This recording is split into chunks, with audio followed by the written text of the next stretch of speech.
All right, what's up, Macomb? My name is Matt. This is C4 Sports starting right here at 6 p.m. in Salee Hall. I guess we have a name now. We're Studio 326 because we're room 326 in Salee Hall. Clever. So I guess that's pretty clever. Once again, I'm at LManMatt93. I'm Adam Feiner. You can tweet at me at NobodyFeiner. And I'm Ryan Mason, and you can tweet me at Mason_IL Chief. And I am Darius Hawkins. Yes, I'm here this week. I know y'all missed me. And y'all can tweet at me at _Hawk_13. Yeah, this is pretty much our first show. That's what I was saying because I'm on 2 hours for 2 hours before this.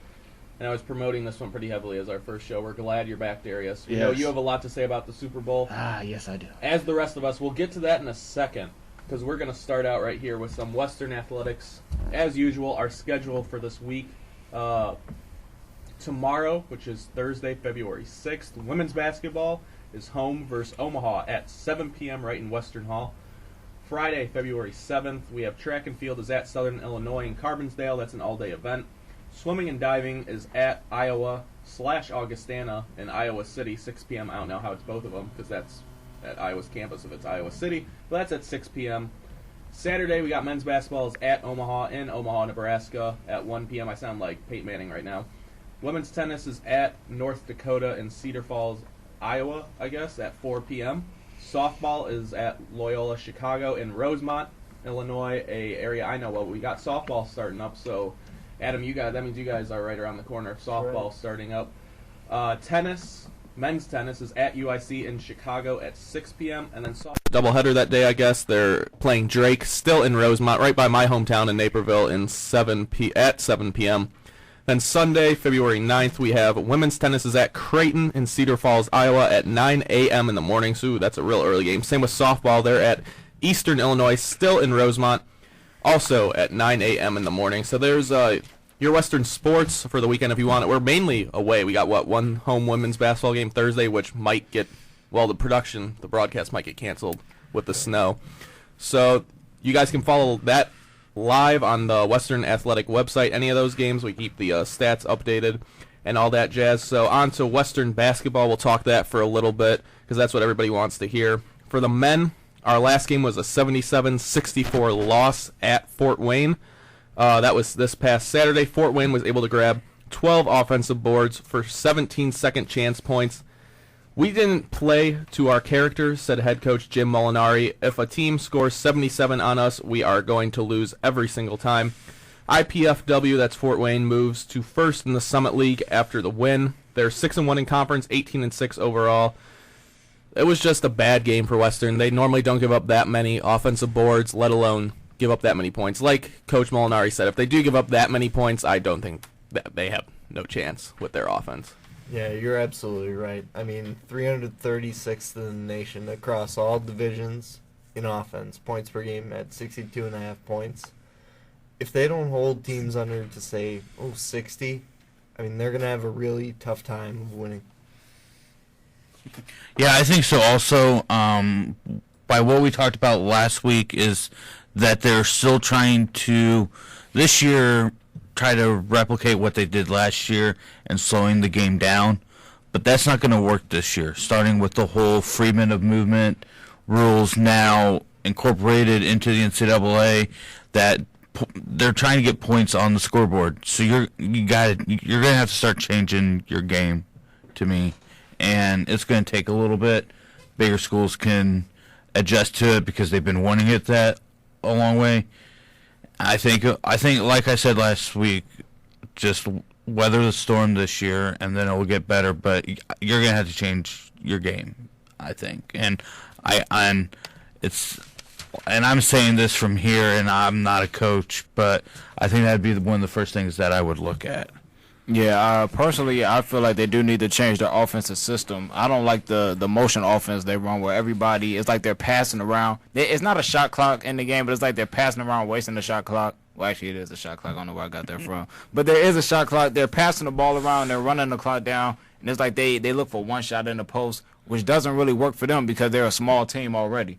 So I think that they have to use that. The advantage they have is a lack of size, which usually means you have more quickness. So they should use that to their advantage, try and get more fast break buckets, really concentrate on defense, and just fly up and down the court. And I think it'll be easier for them to win more ball games that way.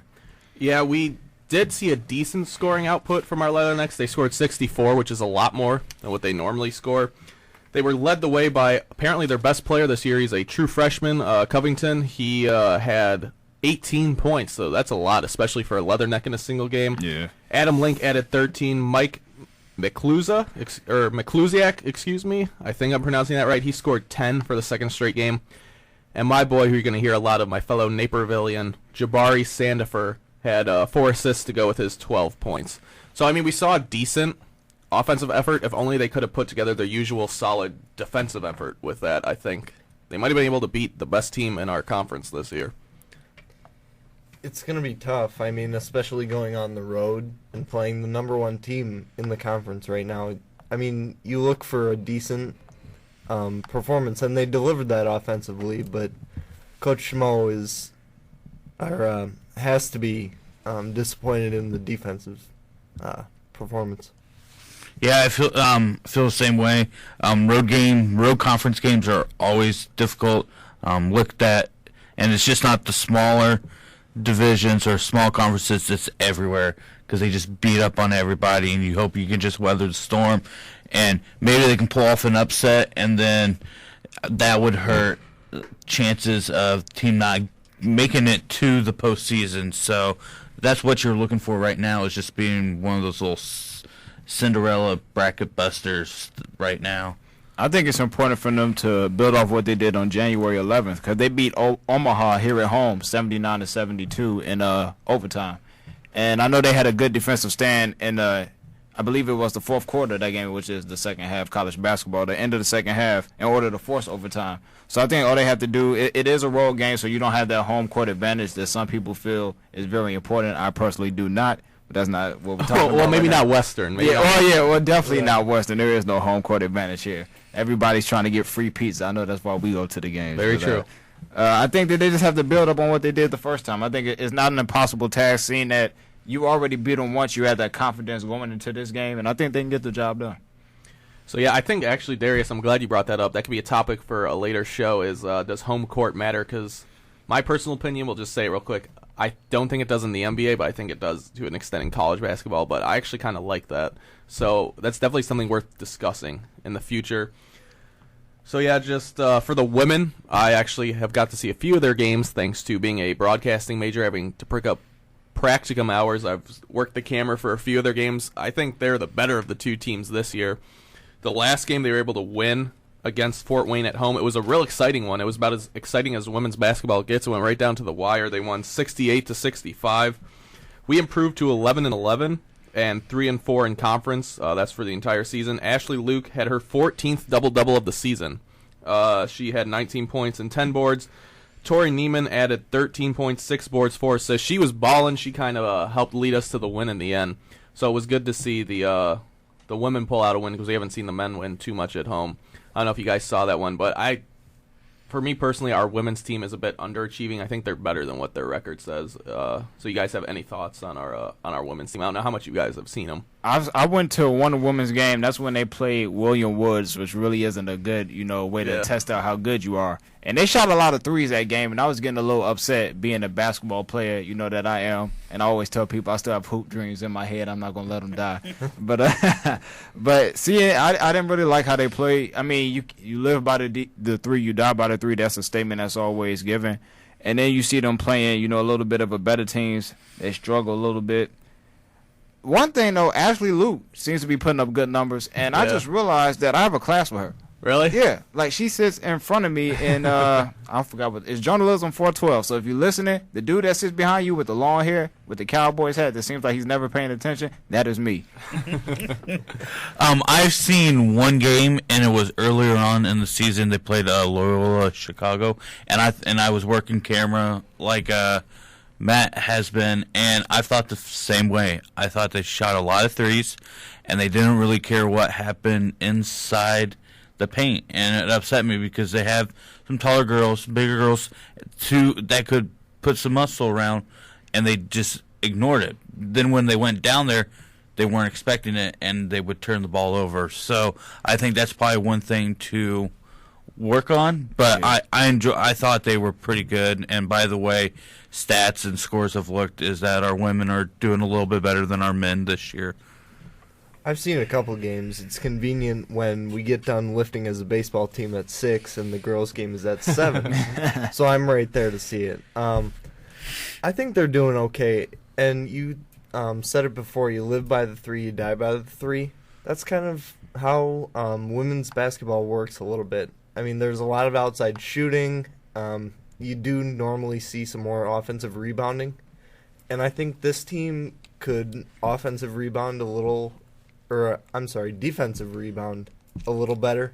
I mean, especially on the backside, you see some guards sneak off the wing and snatch offensive rebounds, put them up for a quick putback. I mean, and those buckets add up for a team. Absolutely. You know, the second chance points get into the double digits, and that can be the difference in a women's basketball game. What was funny, actually, about that is this last game we played at Fort Wayne, saw the whole thing. We actually were a lot bigger than the Fort Wayne team. They were a very small team, especially for a women's team, and we were able to dominate the glass. We had a ton of offensive rebounds. Michelle Maher, our center, had a terrific game. She had a career-high 9 rebounds that game, and she was a huge piece of the Leathernecks' win. And it was kind of interesting because they couldn't match up with our size. It's probably maybe the one team that can not match up with our size, I guess. They had to run basically a 3-2 or a 2-3 zone the whole time. So obviously when you're in the zone, you don't have the same boxing out principles as man-to-man. So we were able to grab a lot of rebounds on them, especially Maher and as well as Tori Neiman. And they kept running those two in the post, and they played a great game. Specifically those two, I feel like they were the reasons that we won, along with Luke, who had a very good game statistically. We weren't hitting our threes as well that game, but it was the inside-out game that helped them pull it off. And specifically, maybe the first time all season, it was our post game that got us the victory in this one. So, I mean, it was a lot of fun to watch. It was very exciting going down to the end. I know Fort Wayne had a chance to tie it. Their point guard, who seemed to be their best player, I don't remember her name, but she did a nice little Euro step running down the paint on a fast break when it was a 1-point game, and she ended up missing the layup, it was a tough layup coming off a Euro step, but she definitely got by our defenders. And we ended up sealing it with a couple free throws. So it was good to see our ladies get a victory on that one. But I think we can move on now. I'm ready for you guys, Adam, to start. We can talk some Western baseball and some Western softball. I got a good friend, actually, from high school, Sammy Marshall, who's one of our best players on the softball team. So I'm ready to see her and the softball team play as well. Along with you guys, how do you guys think you're going to be this year? I think we'll be okay. I mean, coming in as a freshman, you kind of just look at the stats from last year and you look, okay, how did we do against this team, and you don't know whether those teams are going to be any good. I mean, who they're bringing back. I think we'll be decent. We start our season down in Louisiana at a Nichols State tournament. Southern Illinois will be down there. I want to say another team from the Midwest.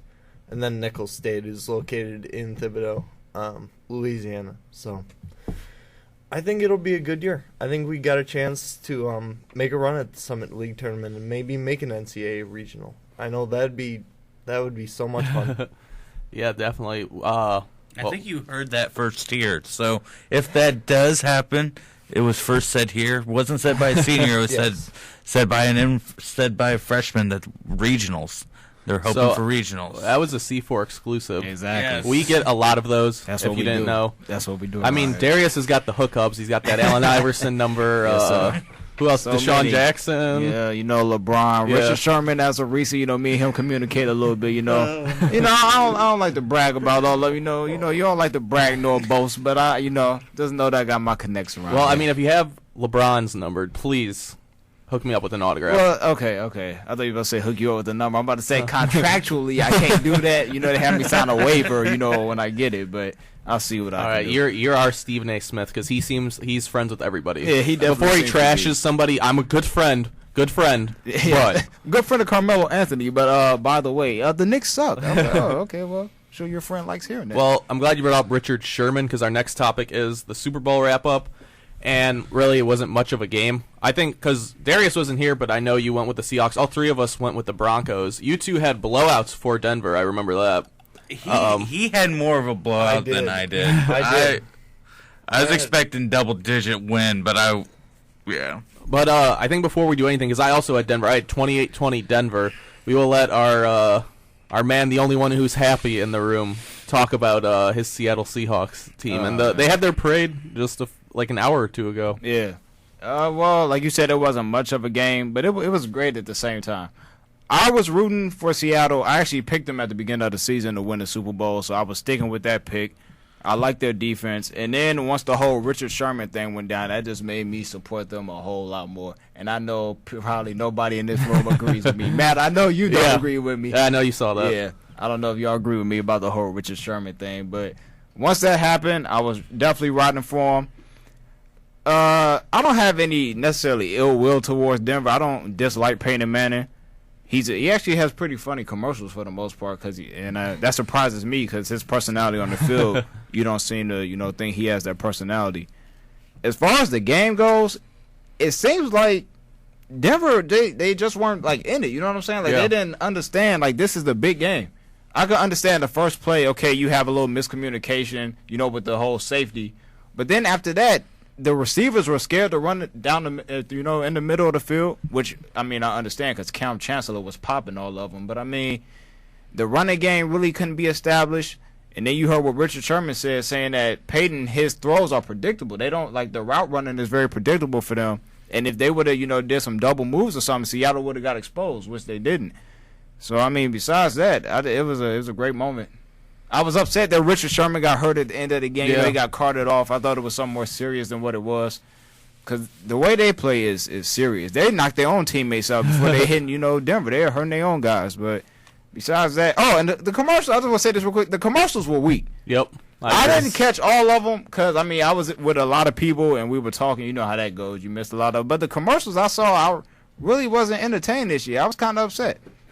So I'm gonna let y'all go, and then I'll jump in every now and then. You know how it usually is.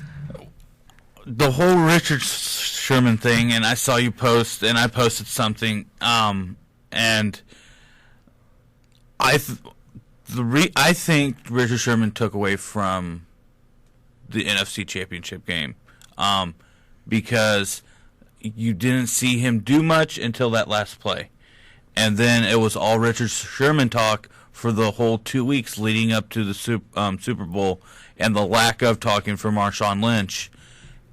And it took away from a great game and a great team effort. And I think you saw that in the Super Bowl. You saw a team effort. You saw non-Richard Sherman players doing it again, and we got a little bit of understanding of what was going on. That these players were the same way. Smith, who won, I think it was Smith who won the MVP, was the one who made the interception after the tip. So you saw that, and people were surprised that he intercepted and took it back, and people didn't realize what happened in the NFC Championship game. And Sherman did that with the game. I was not expecting. I was hoping a better blowout on the other side. We talked about. So you said a stagnant defense for Seattle. Mm-hmm. Stagnant defense worked. Yeah. They were stubborn. They just kept to their ways, and it was okay. And it was Payton's fault. And they were talking afterwards of embarrassing, and he said that he doesn't use the word embarrassing. A couple other players said it was embarrassing. I was not expecting this. I was sitting down watching it, just shaking my head, not because of what happened. It was what I didn't see. It was watched by the most people. I think the best sporting event ever watched in I think the US. It was 111 million. And they saw one of the worst games probably in Super Bowl history. Yeah. And if it wasn't for a great catch by Thomas for Denver, it would have been a shutout. I almost feel kind of bad because I'm a huge soccer fan. I follow a lot of international soccer players. Like, I know Beckham went to the game. He'd never even been to an American football game before. This was the first game he had ever seen, let alone gone to. Gareth Bale, the big Real Madrid signing, he tweeted something about him watching the Super Bowl. Same with Neymar, who doesn't even speak English. He speaks only Portuguese. and a couple other guys, they all sat down, a lot of them their first American football game because of how hyped it up it is. And I feel bad. This is kind of bad for our sport. This is our national sport. All these Europeans and stuff are like, what is this about? And this is their first game they see, the most watched television event. I think the only thing that's watched more in the world is the Champions League final, which is for the champion of European soccer, or as they say, European football. That's the only thing that's watched more yearly than the Super Bowl. And I'm almost kind of embarrassed about that this is what all these Europeans and what they saw for their first football experience. Well, you talk about embarrassing. From a guy who picked the Broncos to win by 17 points, it was tough for me to watch, tough to swallow the pill. There was talk all week of this high-powered offense was finally going to take down the term defense wins championships. Not true.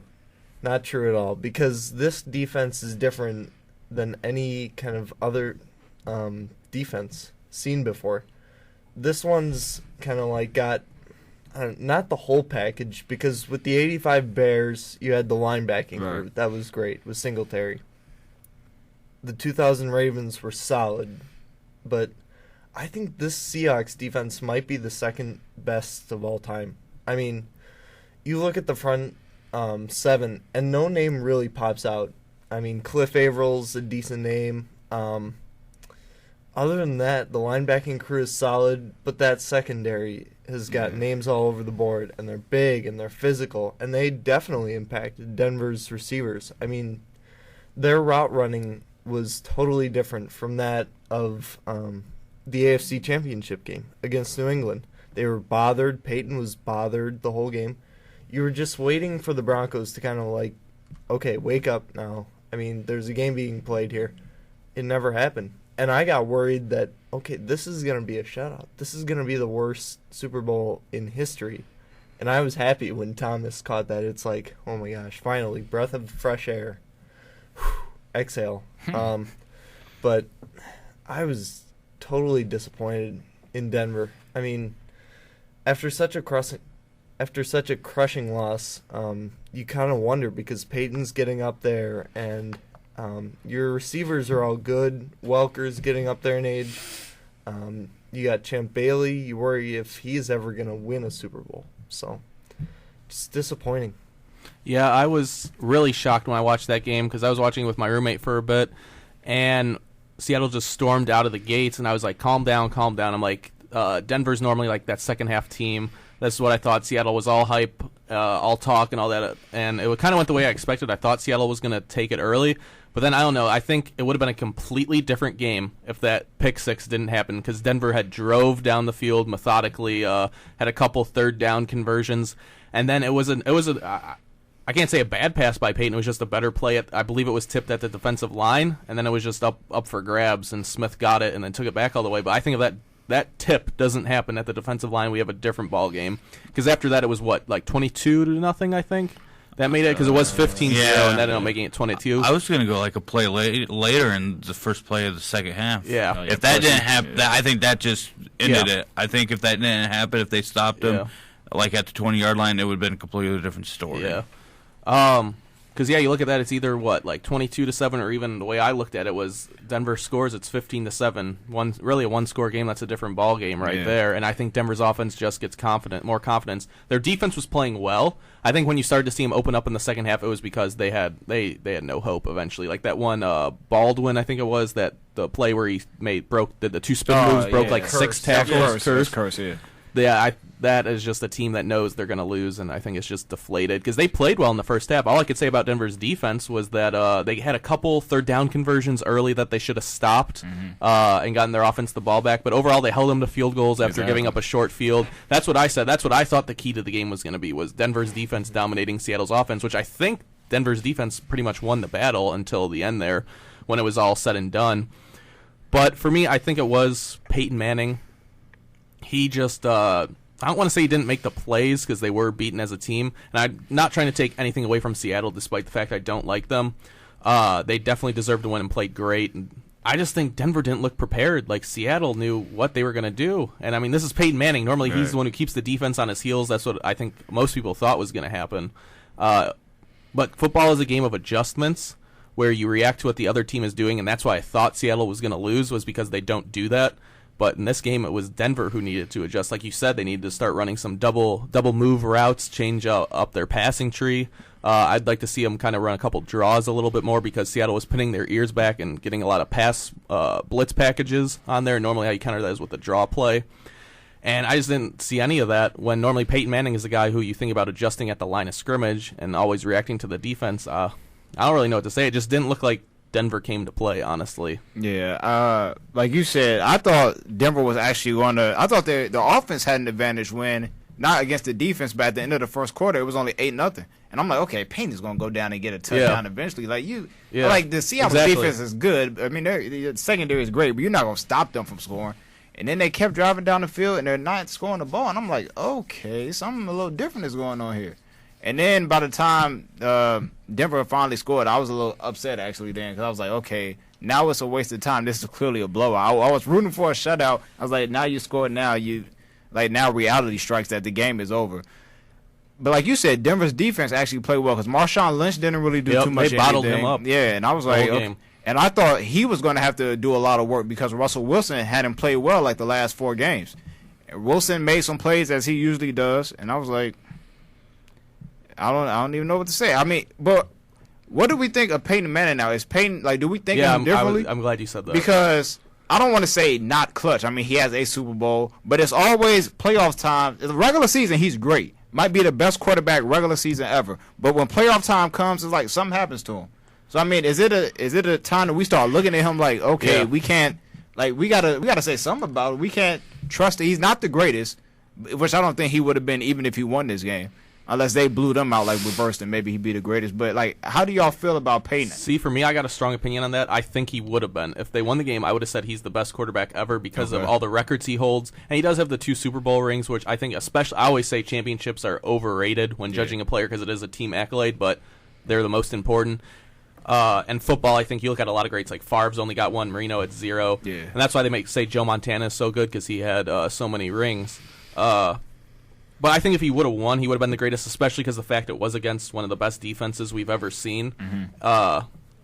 But I don't know. For me, I look at him kind of the way people used to look at LeBron before we've seen the two back-to-back rings and the great performances he's put on in the playoffs and the finals, just Jordan-like. That's how I kind of look at Peyton Manning. I can't believe I'm saying this. I texted my brother this. We both hate Skip Bayless, but he is finally 100% right about something. I think Manning is the best regular season quarterback of all time. He shouldn't, in my opinion, I'm a Packers fan, diehard Packers fan. The Bears deserve to win that Super Bowl. My brother sent me, he sent me this text. If the Bears would have started Orton, he's convinced they would have beat the Colts. They should have. I think Grossman had 3 turnovers and a Cedric Benson turnover, a fumble as well. I think Grossman had 2 picks and a fumble, I believe. I'm not entirely sure. But I know he cost the Bears the game, and Manning didn't play exceptionally well in that game either. It was really for me. I remember saying back, it happened when I was in 8th grade.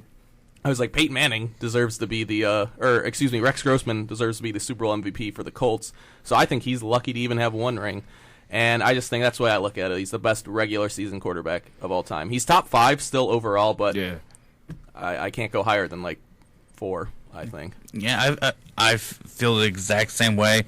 When you're 11-12 in the postseason, and you have all these regular season records and all that stuff, and he even had a record in the Super Bowl, most completions. I didn't realize he would have the most completions by the end of that game. But I would put Dan Marino above Peyton Manning,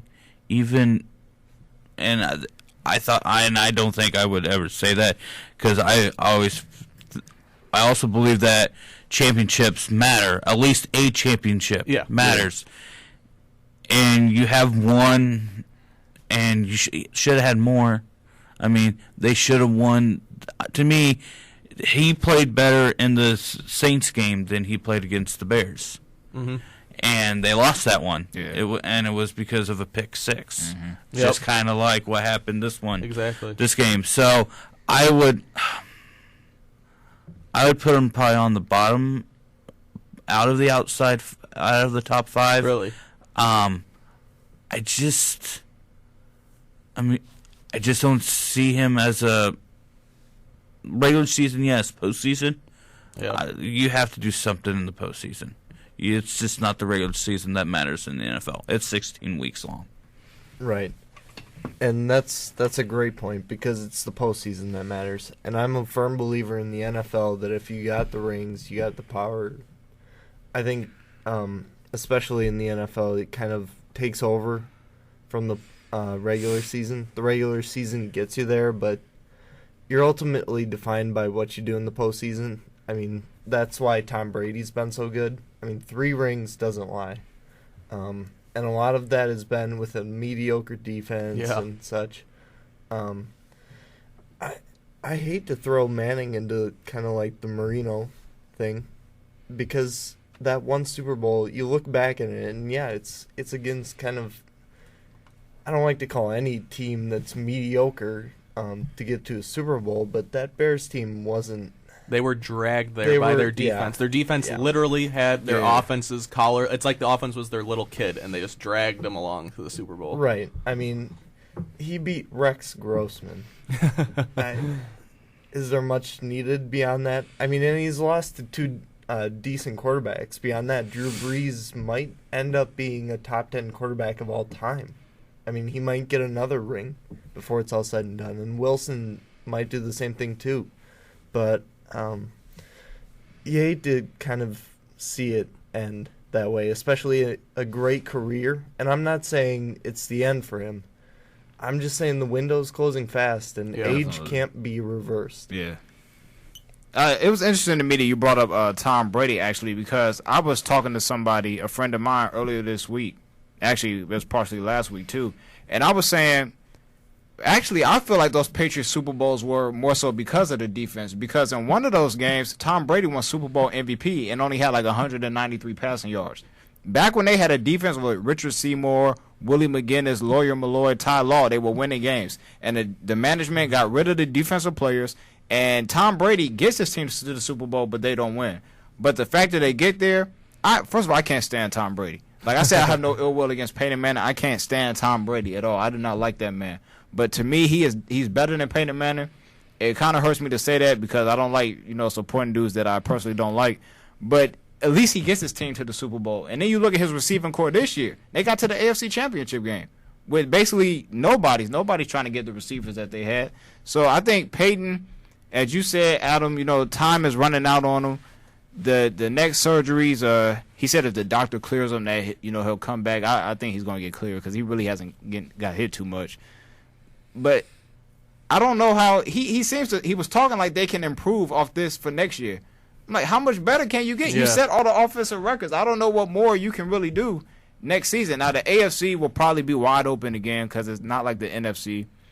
And also looking at rings, it's not like basketball. I think football for real is a team sport. Yeah. Basketball, you put one star on the team and it really changes your whole predicament. Football, you need a team, but it seems like the games that they lose.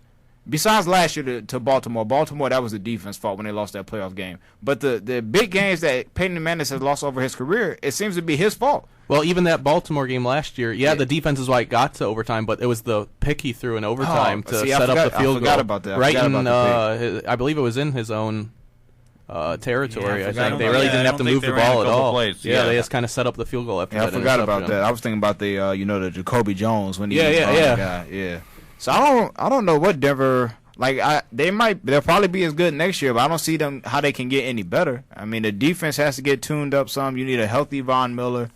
Champ Bailey, he got shook so bad in one of them games. I don't even know if he can play no more after that. The way his ankles and thighs just got tore up, but I don't really know how much better they can be for next season. I feel like this is a high ceiling. I don't want to say this is the ceiling when you set all the records. That's pretty high, but I don't really know how much better they can be. Well, I was happy they did that because Peyton Manning led me to the championship game in fantasy, even though he didn't pull it off. But it was a lot of fun. I'm glad you brought up Champ Bailey because something interesting for me. We talked about the Richard Sherman thing last week, and I know you love him and all that. Yeah. I like him as a person. Everything I've seen, he seems like a good guy. I just don't like him as a player because I think he talks too much. And for me personally, I like Champ Bailey. I was reading an article about that from the Denver Post. They were comparing Bailey to Sherman, and they said Bailey has never been the guy you never hear him talk. You never hear anything from him. He was the guy, he just walked in the room, and you knew he was the best player out there. And they were talking about his best year in 2006, where he never did anything like that, where he's like, I'm the best, blah, blah, blah. He was only thrown at all season. I believe he was thrown at 5 times. he was thrown at I think like 10 times, and of those 10, 5 were interceptions. And I was personally sad. I do like Peyton Manning a lot, but I was really sad for him because that was his first Super Bowl in his 15-year career. I just thought it was an interesting article that I read comparing those two because I think that is something that's kind of interesting to bring up. Those are the type of guys that I kind of like, where, like they said, that one line that's stuck in there, he never had to say he was the best. He just walked in the room and everybody knew it, and he just kind of earned his respect that way. But I do like what I've seen from Sherman since the incident. I hated the interview. Obviously, we talked about it last week. But everything I've seen, he seems like a nice guy off the field, and I like the comment he said about Peyton Manning, which made me like Peyton Manning even more. Was after the game, Peyton came up to him and made sure he was okay with that injury, and he told him to enjoy the moment, that they earned it and all stuff like that. And Sherman said he was the classiest guy he's ever played against or met. And I thought that was a good moment between those two guys. It was kind of cool. I like seeing stuff like that. Yeah, well, personally, I feel the opposite. I love the Sherman interview. I even downloaded it from YouTube and saved it to my laptop so I can always have it. I love the interview, and I kind of didn't like what happened afterwards. And I'm not talking about all the tweets and all that. That's a whole separate thing. I don't like how he apologized for the moment afterwards. I know that Pete Carroll told him, and I even understand the apology for taking the moment away from his team. Yeah. Because it was a team victory, and as you said, he didn't really do too much the whole game, which to his defense is because they weren't going to challenge him on that side of the ball, which is why he said that they was going to challenge me, and that we knew that I would have put my hat on in the first quarter, which I mean, guys like that, I mean, when you say something like that, I feel like you got to respect some. I mean, that's great. But I don't like how he apologized, talking about he shouldn't, demean Crabtree or whatever. Man, you don't like the dude. You said what you said. If somebody has a problem with it, then maybe we should talk to reporters and stop, let players calm down a little bit before they get interviewed. Personally, I wish everybody did an interview like that, though. I remember when Allen Iverson, 2001, Game 1 of the Finals, which I have on DVD, by the way. That's the only one that they put on DVD because the other 4 games don't matter. He dropped 48 on Tyronn Lue. And after the game, they asked him, what about Lou when he was holding you in the second half? He was like, he was holding my jersey the whole time. It's not like he was guarding me. Stuff like that I can respect. That's the type of stuff I love. That's the type of way that I think I play in my own head, even though most people tell me I'm actually kind of quiet on the court. But that's not really the point either.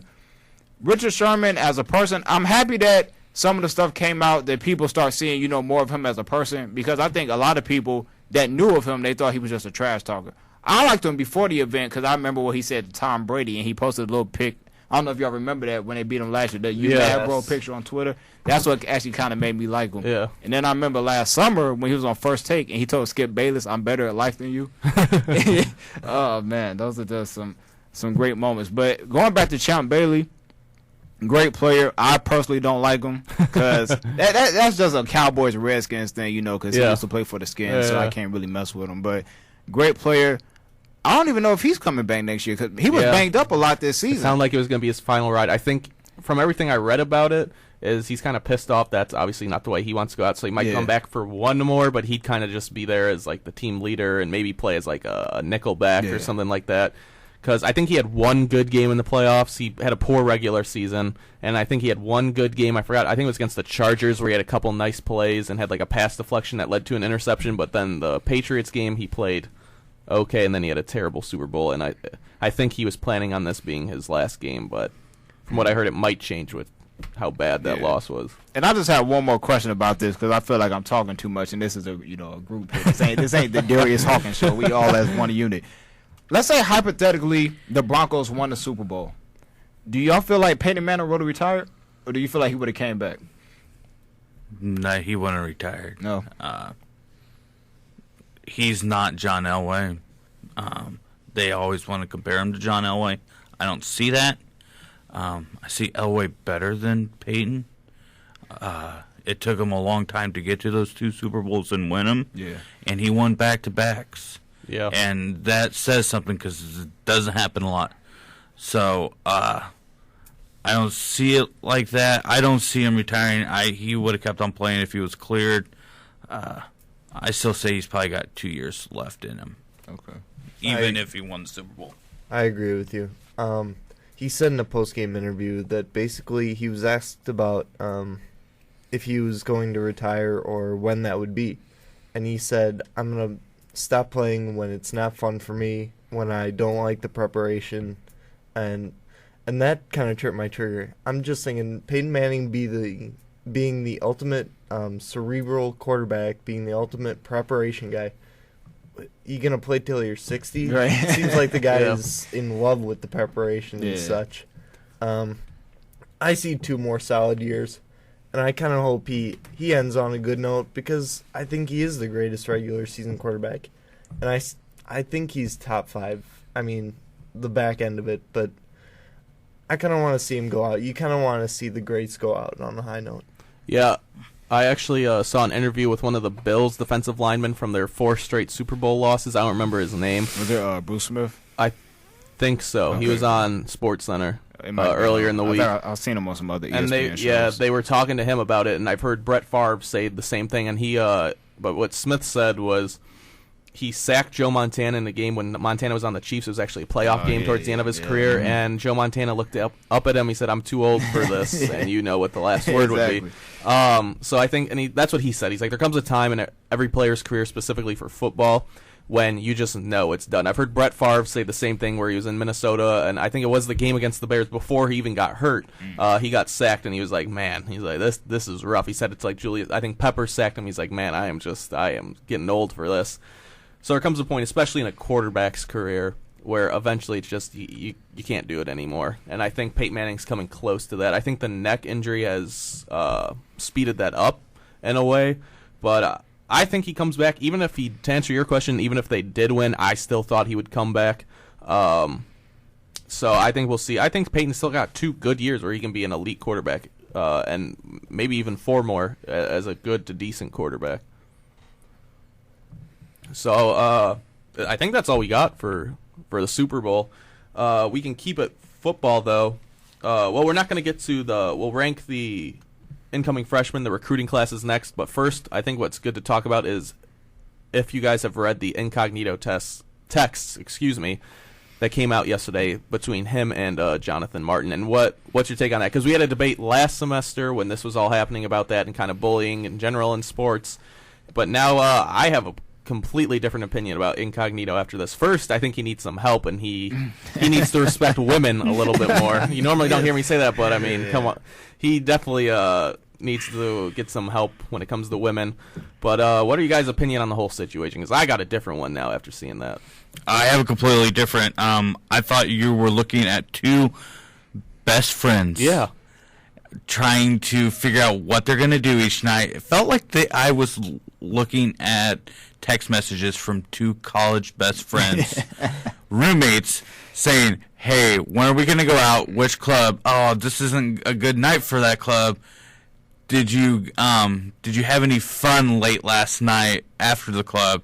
And it was through the whole thing. And then towards the end, I skipped through some of the rhetoric because I was in the Kearns library reading this, and I had a couple females around me on the computers. I did not want them to be looking at what I was, especially when I started reading more and more. I'm going like, I better not get a look at, and then the first picture popped up of them at the strip club, and I'm like, I need to scroll down even faster. Yeah, I saw that, the Jonathan Martin picture. Yeah, and I'm going, Jonathan Martin got into a situation that somehow he got in too deep, don't know why, and he looked for a scapegoat. And I even saw that after the whole, hey, what's going on? Because they even text so much right afterwards about, hey, how are you doing? I heard about the story. Goes like, are you okay? And he goes like, team just got to me a little bit. Didn't go too far from that. And what I was surprised is I'm going to kill you and your whole family. That was sent from Martin. Yeah. Wasn't even it was a joke, sent, yeah. Wasn't even sent from Incognito. And they were trying to push it off as that Incognito sent it. Yeah. The whole time. And that's what I thought. And I saw that, I'm like, completely different. I could have not read any other one. He was the first one that said that jokingly. I think Martin, I'm going to take one from Darius. Martin needs to man up, and he needs to do it quickly because all these text messages just ruined his credibility. And he has no credible story to me right now anymore. Yeah, you look at a young guy in the league. I want to say it was his second year at Stanford, and I don't think the Dolphins are willing to bring him back. And like you said, all those other teams that are kind of looking for a young piece that could still be a good player, they're gonna look at those texts and see, geez, what is this guy doing, especially off the field? I mean, Yeah. I don't know if we're even going to get anything from him on the field if he's not going to cooperate off of it. It completely blew my mind when I saw this stuff, because we did this whole segment on the bullying culture and the locker room culture in the NFL.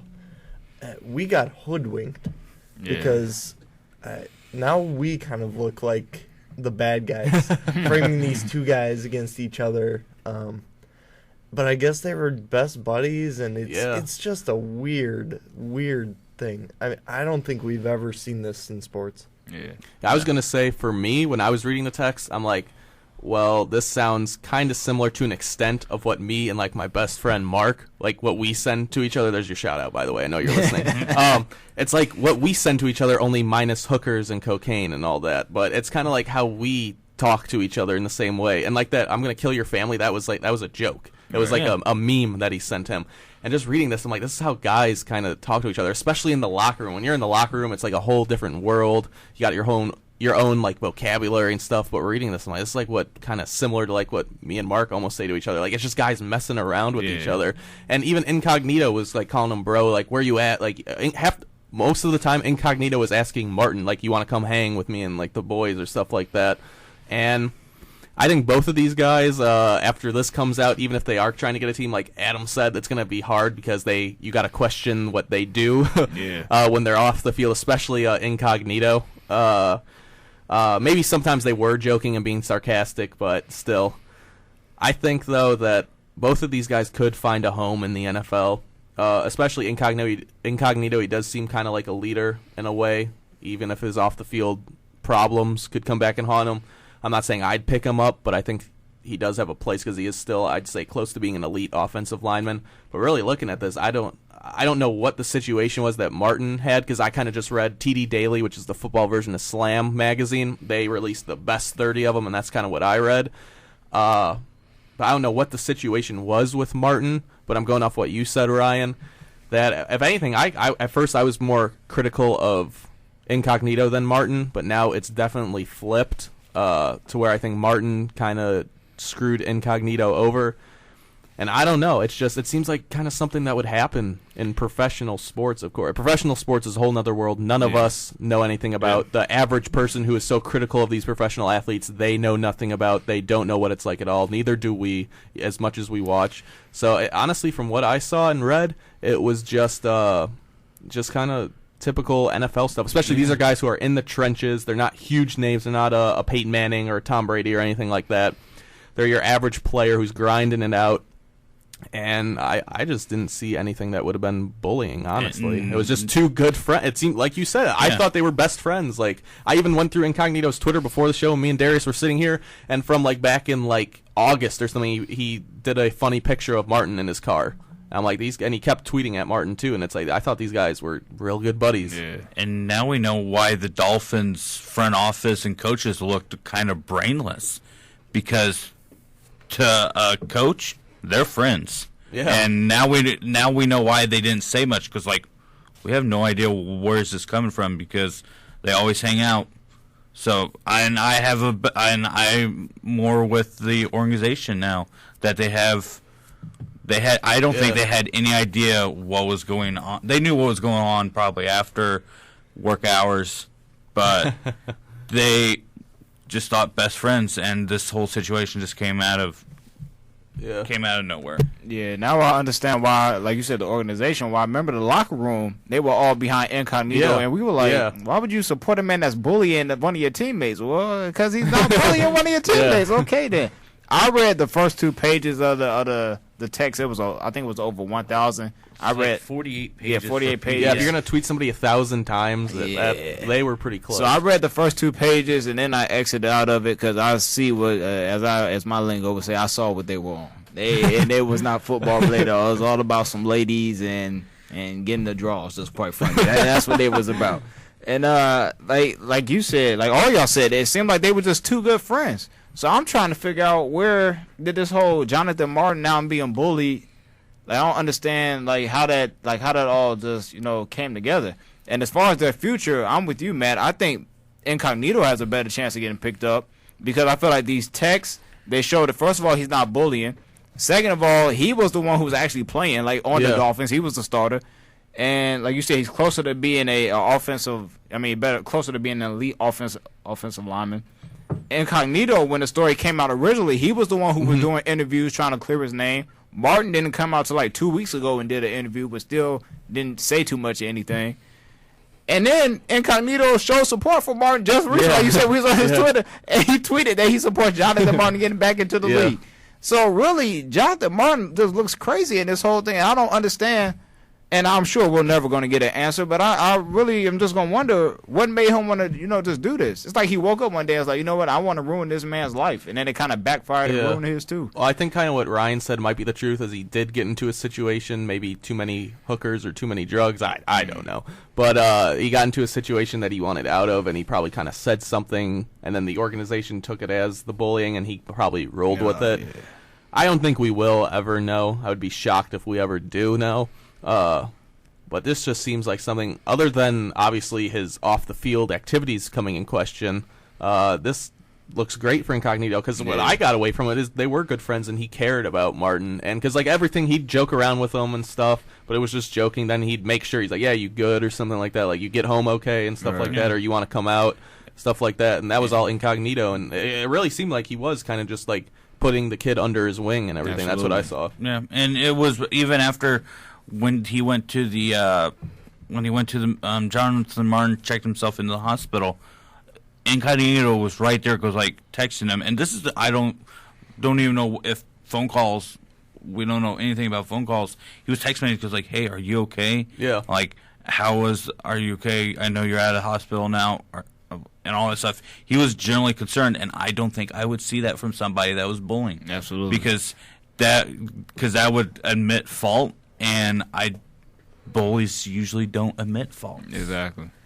I'm interested to see how the media handles this, because originally they cast them as, and we included, we cast them as, this is a huge bullying thing, and I don't know if this goes on league-wide and such. And now we're kind of like, ooh. Then the NBA maybe passed the whole anti-bullying thing. Yeah. It'll be interesting to see how the media reacts. I feel like the media, they're not going to react because a lot of them don't like admitting they're incorrect in the first place. So I feel like most of them are just going to pretend like these texts didn't come out. Yeah, or they'll try and what I've noticed, especially with the guys on ESPN, they have a very fancy and a very effective way of kind of saying they were wrong, but they weren't really wrong. Like, I knew to wait until the text came out to make a judgment. It's like, no, you go back and you said this. Check the tape. No, that's not what happened. So ESPN, they're pretty good at that. Yeah, they try to be. But I'm glad we got to get this covered because this is something we were, I think, all wrong about. Yeah, and, absolutely. Yes. That's what happens when you don't have all the information. And I think, Darius, you said the best point where when that came out, and the media was just castrating Incognito, and then the entire locker room was behind him. I think that should have been the first red flag that not too many people picked up on was, really? The Dolphins are all behind this guy who it sounded like he was a racist, and which I guess is, from what we've seen, is not really true, and a horrible person and stuff like that, a terrible leader, which I'd say, if anything, from what I've seen, makes him look like a good leader in this one. So I'm glad we were able to wrap that up. It was definitely worth talking about. One of our more productive segments, I say, for C4. We are like modern day Nostradamuses or Confucius, or like Plato. We make social change. These guys are philosophers. Oh, okay, we're there philosophers you go. who make social you change. You totally lost me right now. I have no idea. I had no idea where he was going either. I was like, he's looking at me for support, and I can't help you. And I don't know what's going on here. I can relate anything back to sports. Don't worry about it. I knew where I was going. I just couldn't get all the names down in my head. All right. What I'm saying is we have deep conversations that make great social change because of there sports. you go. I can understand the blatant understanding. That's the support I was looking for right there. There So we I'm glad go. you picked Yes. up on that. I think our final topic before we take a quick break, because we're about to reach the hour, we'll finish it up with all football to start the show. Signing day was today. I remember last year when my brother had his big signing day to go to Dartmouth at Naperville North High School. It's a real fun time for high school athletes. Wish I could have been a part of it, but wasn't fortunate enough to do that. So we can talk through it. Who do you guys think were the winners and the losers? Any memories from a signing day, whether you went through it or you had a team on it or anything like that? So yeah, Darius, we'll start with you. What are your thoughts coming away from today for the college? We'll go college football world. Yeah. I'll say the winner is Alabama, and the only reason I'll say that is because ESPN has them as a winner, and quite frankly, they follow this a lot more than I do, so I'll just trust the worldwide sports leader. When I think of signing day, I always have one memory back when I was an Ohio State fan, and Terrell Pryor was like the high guy out of everybody. He was thinking about Penn State, Michigan State, or Ohio State, and I remember he picked Ohio State. That made me a little happy at the time. And that's really all the memories I have, because most of these, I don't never really follow this. Most of these dudes, you check them out in the year, you look at their stats. Some of them are either redshirting, or if they play, they're not doing anything anyway. So I don't really have too many memories of this. Like you, I wish I had something to have a signing day about. I might just go home and sign a piece of paper and put a hat on and pretend that I did something. I might just do that. I don't have one team as being the winner. I have the SEC as a whole being a winner. And I mean, when you have Kentucky has, just seeing it right now, the 20th ranked recruiting class, tells you something, because Kentucky just sucked last year. So I think as a whole, SEC, I think you're going to see SEC domination continue, and I don't like hearing that, but no other conference is going to compete with that. The only outside in the top 10 is Miami, Ohio State, and Florida State. And Florida State got it because of probably Jameis Winston, and it goes like, ooh, he's going to be there for at least another year. Let's go play with him and see if we can get a national championship. Yeah. So that I don't have it. I mean, I guess with the greatest signings memories would be is that my team is 13th ranked right now in the Big Ten. I don't even want to look at the nationally ranked. So that's probably even going to be worse when two incoming teams into the Big Ten conferences out recruit you. It's going to be a bad year. Our coach should have been fired last year, in my opinion. But I guess if I'm going to bring up a memory of anything, it would probably be a commitment, and it's not even going to be football. It's going to be basketball, and it's for Illinois. A grad students had to choose between a few teams, and I guess one late night, I think alcohol was involved a little bit, and he's basically said, bleep, bleep, I'm going to Illinois. And that was his commitment to Illinois, and it was pretty hilarious because it got news for Illini, and the Orange Crush was all over it, making it hilarious. But I guess that would be my biggest thing. I just see more SEC domination going down the road. I think I don't like to call it a favorite memory, because I mean, I'm kind of a Big Ten basketball guy. It was from this year. Cliff Alexander, the number 3 recruit in the nation, is playing in high school right now. He was between, I want to say it was, the Blue Bloods, Kansas, Carolina, Duke, and Illinois was in there. He was a Illinois kid, and he goes to make the decision, and he initially picks up the Illinois hat. And that's what I was going to bring up. There's a video on it on YouTube of the Illinois fans cheering, and then he sets the hat down and picks up the Kansas hat and puts it on. And everybody said some choice words for Mr. Alexander after that. In regards to these classes this year, the rich get richer, basically. It's Alabama number 1, LSU 2, and Florida State 3. And then a couple surprises at 4 and 5 with A&M and even Tennessee leaked in there. And that just speaks to the strength of the SEC. Tennessee, They didn't make a bowl game. I know they got Butch Jones in there, who's kind of this hotshot recruiter, and he pulls strings, and he got a top 5 class out of it. I think they just got away from Lane Kiffin, finally, and I think that's what helped them.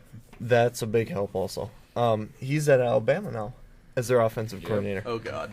Yeah. Otherwise, it's a lot of SEC teams. I think Tennessee kind of pulled what Ole Miss did last year, and kind of they snuck into the top 5, and everybody kind of went, really? Ole Miss is down to 17. I mean, and it's basically your blue bloods from here. I mean, Ohio State, Auburn, Georgia, Miami, Oklahoma. USC had a strong day again. Steve Sarkisian pulled in some big recruits late, so I think SC could give Oregon a little trouble next year in the Pac-12. Yeah, they could. I think Oregon is not as strong as everybody thinks. And this is coming from an Oregon fan, so I'm kind of worried about next year. I think they still have the chance. I think they're still a favorite, especially in the Pac-12. But I'm not as confident as I have been these past 2 years going into next season. For me, what I'm looking at, I got the ESPN Top 100 right here on my laptop. Virginia has 2 top 10 recruits in this, which is kind of surprising. They have the number 5, Andrew Brown. He's a defensive tackle from Virginia, 5-star. And then the number 10, who is Quayne Blanding, 5-star safety. But he's also from Virginia, so that was kind of cool to see. And Texas A&M, they have the number 4 and the number 7, who's one of them is undecided. He's an athlete, which means he can pretty much play anything. Think like a DeAnthony Thomas. And the number 4 guy is a defensive end, 5-star defensive end. And they both committed to Texas A&M. I think Texas A&M, they have about a 2 or 3 year window with the Johnny Manziel effect, how you're talking about Jameis Winston. I know Manziel is in the NFL now, but that program has got a lot of good press, and it seems to be a player school, like a team a lot of players would want to play with. I know people have extreme opinions on it, kind of like USC or maybe even Oregon, where you either love them or you hate them. And it just seems like a destination a lot of kids want to go. So we could see Texas A&M. If they are able to capitalize on the Johnny Manziel effect, they got about a 2 year window, this year being the first year. I think they could turn into an elite program because, I mean, they got 2 of the top 10 recruits. Only Texas A&M and Virginia have 2 top 10 recruits on there. They also see you got Michigan, LSU, obviously Alabama and USC. But I thought that was kind of interesting, and that's my take on that, is that Manziel has helped A&M even with him leaving because he's really shown it to be a program that a lot of people would want to play at. So I think that's all we got for right now for football, unless anybody has something to add. No, I don't think so. So I think that will take us to our first break. We'll just we'll do about a 2-minute break right here, but we got a lot of basketball coming up to talk, college and NBA. We have baseball. Ryan and Adam, you 2 baseball guys, can take us away on that one. Then we'll end the show with an Olympic talk. The Winter Olympics from Sochi start tomorrow. Darius, I know you got some fun stuff to say about the city of Sochi, as I bet the rest of us do, but we'll end with the Olympics. So keep it right here on 88.3 FM, The Dog.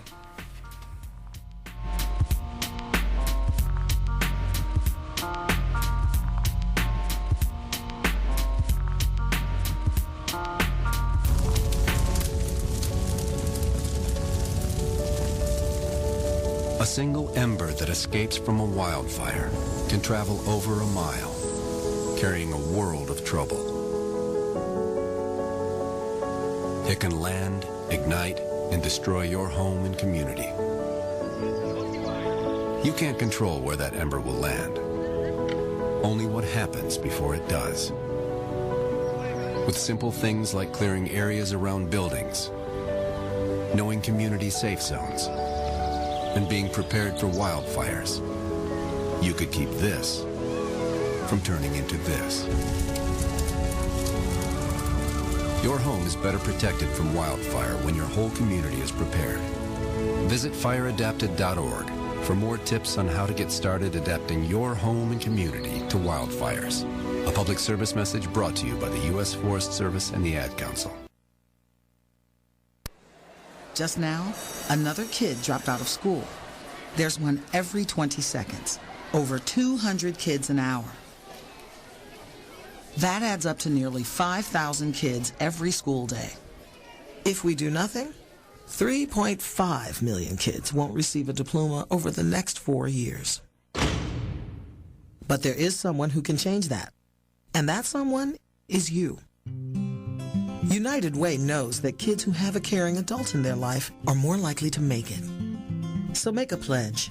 Tutor a child who needs help. Mentor a kid who needs someone on their side. Volunteer to read to children. Because the path to success or failure starts long before graduation day. And the difference between a graduate and a dropout could be you. Take the pledge to volunteer now at unitedway.org. Brought to you by United Way and the Ad Council.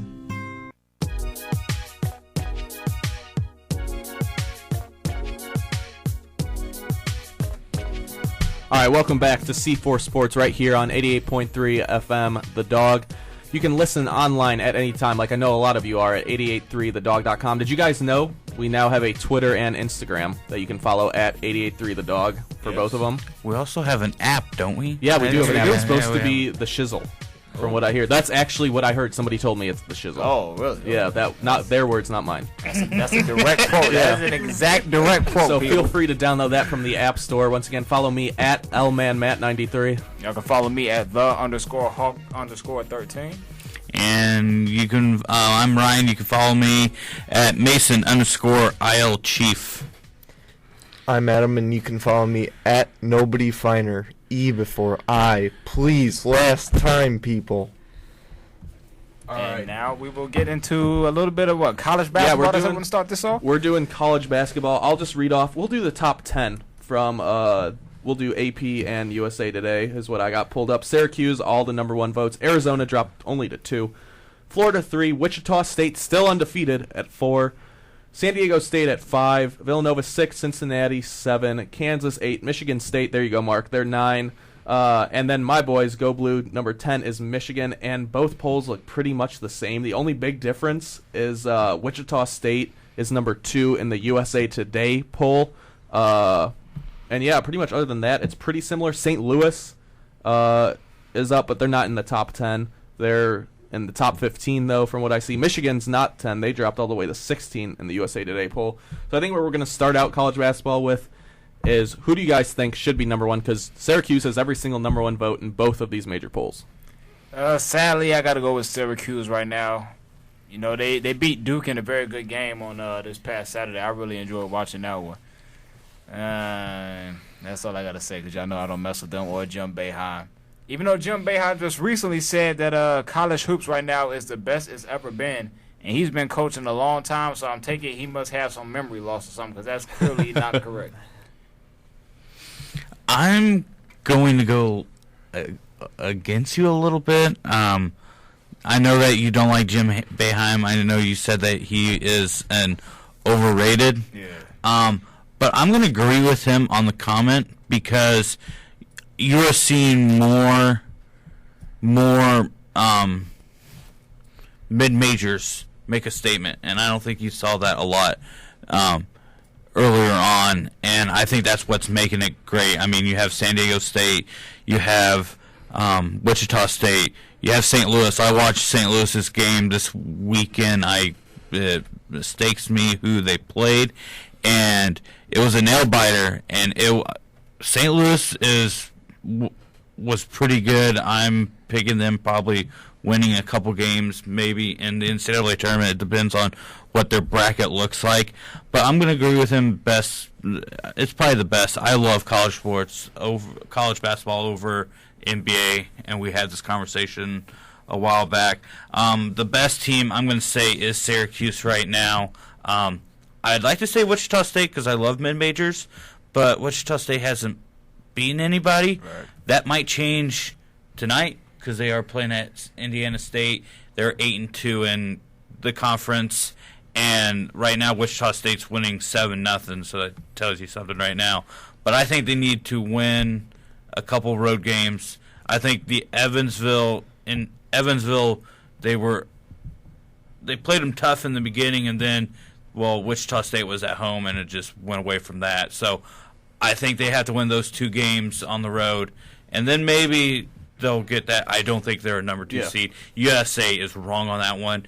AP is wrong on Arizona. When you get beat by an unranked team, you should drop more than just one ranking. So that's all I have to say about that. The best team Syracuse right now for me. Just a heads up, we do have a question that we'll save to the end because my buddy Mark, who is listening, he tweeted us a college football answer. This one, I know you're going to have a strong opinion on. It's about Big Ten football, so we'll get to that at the end of the show. And everybody else, feel free to tweet us any questions. If it's not about the segment we're talking about it, we'll answer it at the end of the show, so be sure to listen. All right. Adam, your best team in college basketball. Syracuse. I got to agree with you guys. And it kind of pains me to say this because I've kind of analyzed this, and I think, Darius, you're right. I don't like the zone. I think it's weak. It shows you can't really match up with the other team's speed or height or anything. And they play it well. I mean, I think they're the best team right now. I'm really disappointed, I guess, in the Big Ten. I kind of thought they'd be a little better. I mean, I thought Michigan State would be a little better. I know Michigan got off to a tough start. Ohio State's been disappointing. Iowa's lost a couple games at home, which hadn't happened all year. Wisconsin has been awful lately. So the Big Ten's kind of off. One of my surprise teams for this year was Florida, and they're sitting at number 3 right now. I think they should have jumped to number 2.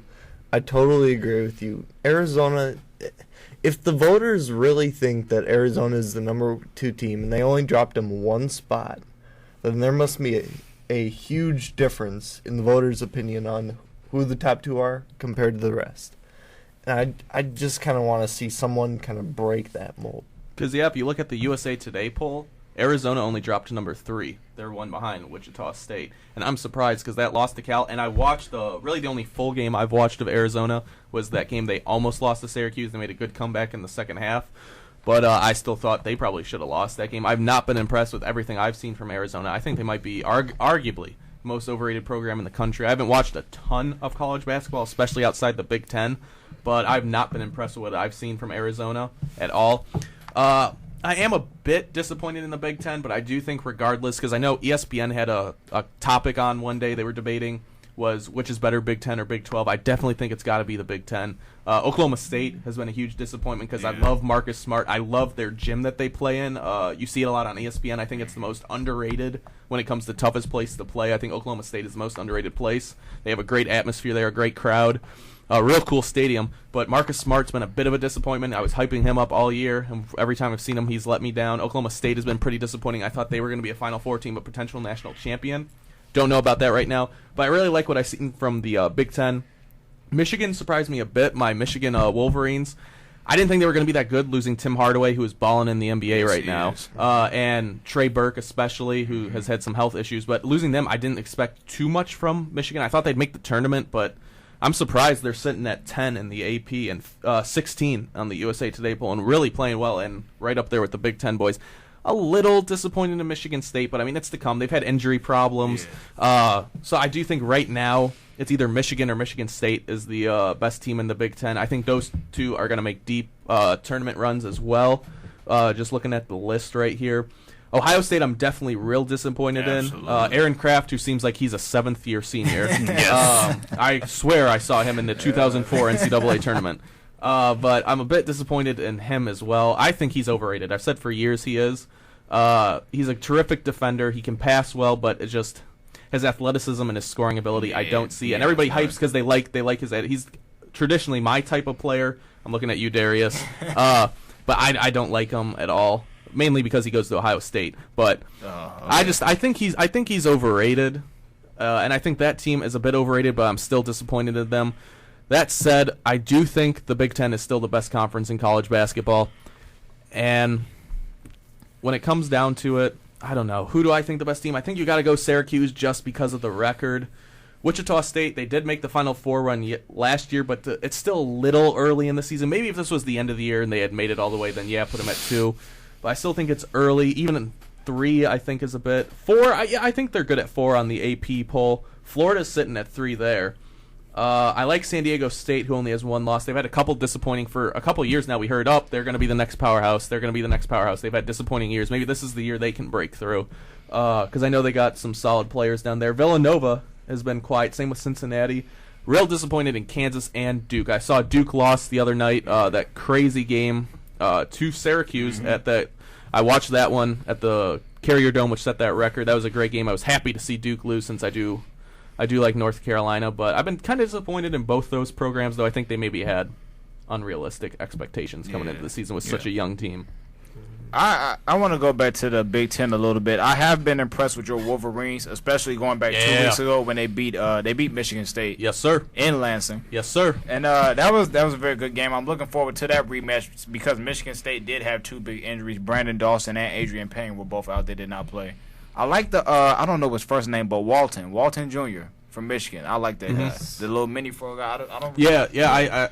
I don't remember his first name, but I know exactly. I know his face. It's one of those where you know his face and everything. Yeah, and he's just a freshman. I think he can be very good. Gary Harris from Michigan State is also very good. He's had a great year despite injury problems. I've been disappointed in Ohio State. I actually like Aaron Kraft, but he can't be the best player on your team. Yeah. I think that's their problem because he can't score. He's a great defender. I think a great locker room guy, a leader. Well, a question. I mean, I'm asking all you guys, but it goes off what you're saying. Is Mark Wright at Marquisha3? He's been a big fan of the show, and he's tweeted at me, if Michigan State, because he goes to State, he's listening from East Lansing, if Michigan State gets and stays healthy, they're a force and a national championship contender.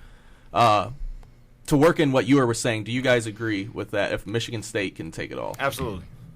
I think you have to. I think it really is going to rely on the one player in the starting lineup that I don't like, Keith Appling.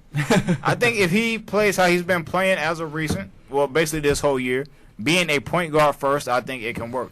But I think sometimes he gets a little shot happy every now and then. He's toned down a lot from his freshman year because he came in as a shooting guard to score. If he can understand his role and they let Gary Harris pretty much run that offense, I think they can win it all because I don't see a powerhouse. At the beginning of the year, everybody was talking about Kansas and Duke. Duke has Jabari, who, as a recent, when he started playing ACC teams, you started seeing the freshmen coming out of his game. And they have a Rodney Hood, who I like, but besides that, they don't really have any players. Kansas, they have Wiggins, who has not impressed me at all. They have the guy who I think his name is Embiid or something. Yeah, who's supposed to be number one right now. Yeah, the center, who, I mean, okay, but we saw how that worked with Hasheem to beat, so I don't really care about that either. I think Michigan State, when healthy, I think they might be the best team in college basketball because they're playing in the best conference. I think we all agree Big Ten is the best conference. And they're definitely at the one of the teams at the top, so I think they definitely can do it. Yeah, I think they have to get healthy, and they need to get healthy, I think, sooner than later because you're getting close to a month left, and then you're going into the conference tournament. I say within the next, I think you need at least have 2 weeks prior to the conference tournament to do something so you can get some competition. And I think it surrounds Payne coming back in. Yeah. Payne playing against, it's going to mistake me, but he had a huge game. Oh, it was the Ohio State game. Yeah, it was the Ohio State's first loss, I think.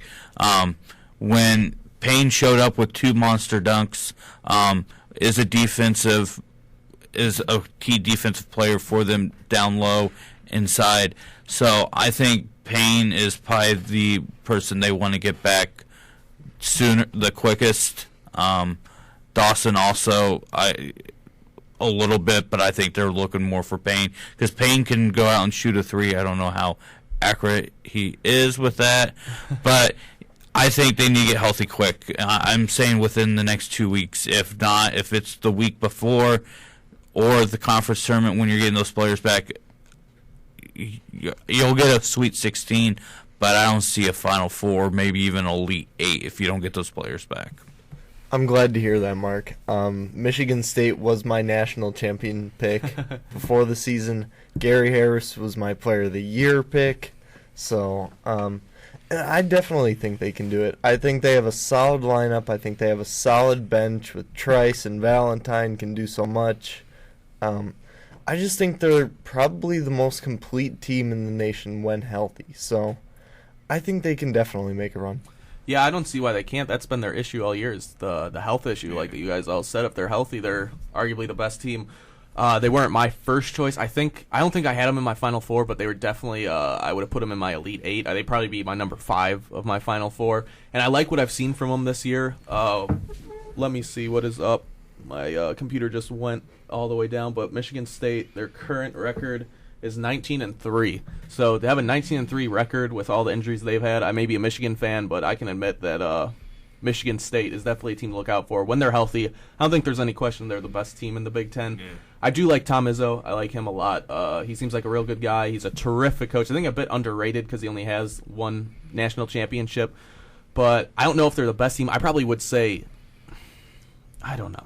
I don't know. I'd probably say no to them winning the title, but it's real hard because we haven't seen them play enough fully healthy. Once I see them play at their full strength, and if they can stay healthy, that might change. I don't know. But right now, I'd probably say no. But they're a top 3 team. I'd probably say they're better than what they are. Tournament is always crazy. Yeah, you never know. Anyway, you never know what happens in the kind of tournament. So yeah, I hope that answered your question, Mark. We do appreciate listening from East Lansing, Michigan. So we'll move on now to, we talked about the best team. Who do you guys think the best player has been this far? Because like I said, I'm disappointed in Marcus Smart, who I picked for my player of the year. I think it's only one name that you really can say, and that's Doug McDermott from Creighton. I mean, I'm not even going to say nothing else after that. I feel like he's absolutely, clearly, easily the best player in college basketball this year. Yes, absolutely. The Villanova game showed it. A couple of other games. He's my national player of the year. He's not getting the recognition because they want to go with these freshmen, and I'm tired of freshmen. Please, Adam Silver, if you're listening, please revoke the. Oh, he's listening. Adam Silver's listening. Yeah, definitely. Please revoke that 1 year. You have to go to college for 1 year. Either increase it to at least 2, or just please get rid of it because I'm tired of all the freshman talk. I'm tired of hearing John Calipari having the top recruiting class every year. Please do something about it. But there's my little soapbox. But I'm going to go with McDermott. A close second, I would have to say, is, and it's a freshman, is Embiid. He's doing very well. But I have noticed the last couple of games when there's especially that Texas game, when there's a strong boy down low, Beeb is just one of those little freshmen that just don't know how to play. And he was pushed around, and then he went straight to the refs and looked at him going like that, crying, basically crying, going like, nobody heard of your name 2 months ago. You're not going to get calls. You're a freshman. Just hold off. I've got to go with McDermott, too. And the knock will be that he plays in the Missouri Valley Conference. And I know it's improved. It's not up there with the ACC and the Big Ten and stuff, but it's no joke. Wichita State's a top 5 team. Exactly. Creighton's always been good. Southern Illinois was good years ago. And you got other teams in there. Indiana State has been good in recent years. So I think he's the top player right now. I've been impressed. Gary Harris has impressed me. He's kind of kept that team afloat. That performance against Michigan was great. Oh, yeah. He definitely did his job in that game. And equally, I'll go on the other side of that. Nick Stauskas has done a great job this year. He's kind of transitioned to that point guard role I'm now. really surprised, too. Walton's a good piece, but he's young, and I like his game. He needs another year. Absolutely. But Stauskas has kind of kept Michigan afloat, and he's led their charge back into the top 10. So, for a guy that can shoot the lights out and was known for it, to step into the point guard role and be a facilitator and get his teammates involved is a big step for him, and I give him a lot of credit for that. Yeah, I'd probably go, even though I'm a Michigan fan, I think I'd go Gary Harris, number 1, closely followed by Nick Stauskas. Basically, I like what you said about Stauskas because I've watched him his whole time at Michigan. I never thought he would be this dominant player that we've seen out there. And he's really becoming a complete player, point guard.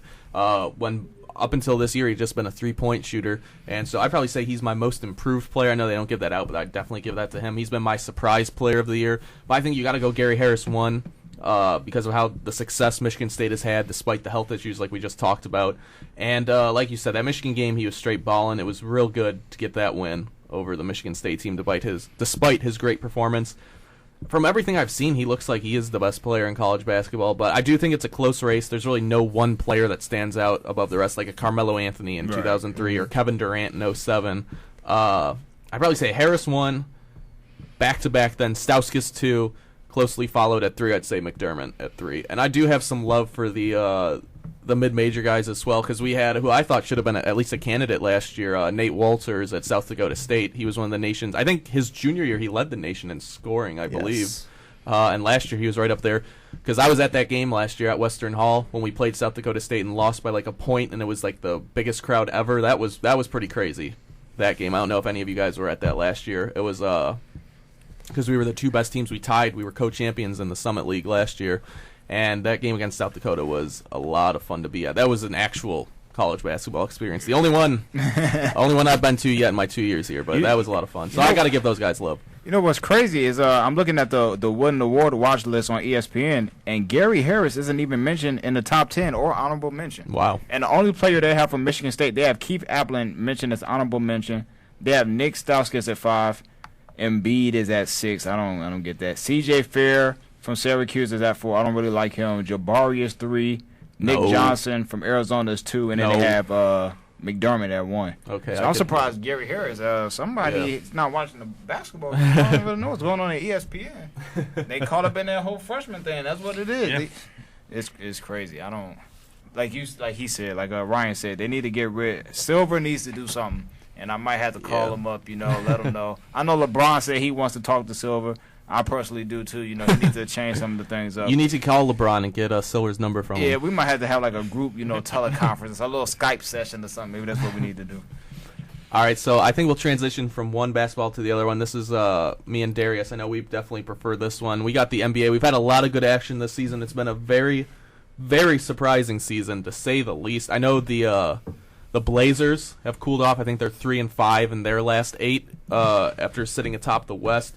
I'll start things off with, as I always do, this is what I like to focus on, the MVP race. Of course, Durant still won, LeBron too. It's still really a two-man race.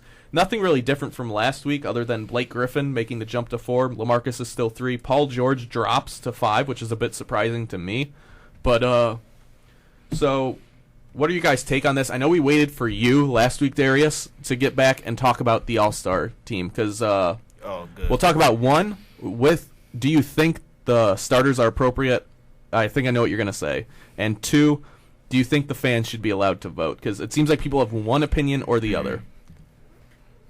I'm going to go on question 2, first of all. But before I answer all that, because we just got off college basketball, my homie on Twitter, Mace, at I_am_Mace on Twitter, he just told me that we are sleeping on Xavier Thomas from San Diego State, that he is tied with Doug McDermott in efficiency. So maybe that's somebody we need to look out for. Never heard of him. Thank you, Mace. You are my street assistant out here. When my eyes are not paying attention, he's paying attention for me. There you go. All right. Should fans vote? Like I said, I'm going to answer question 2 first.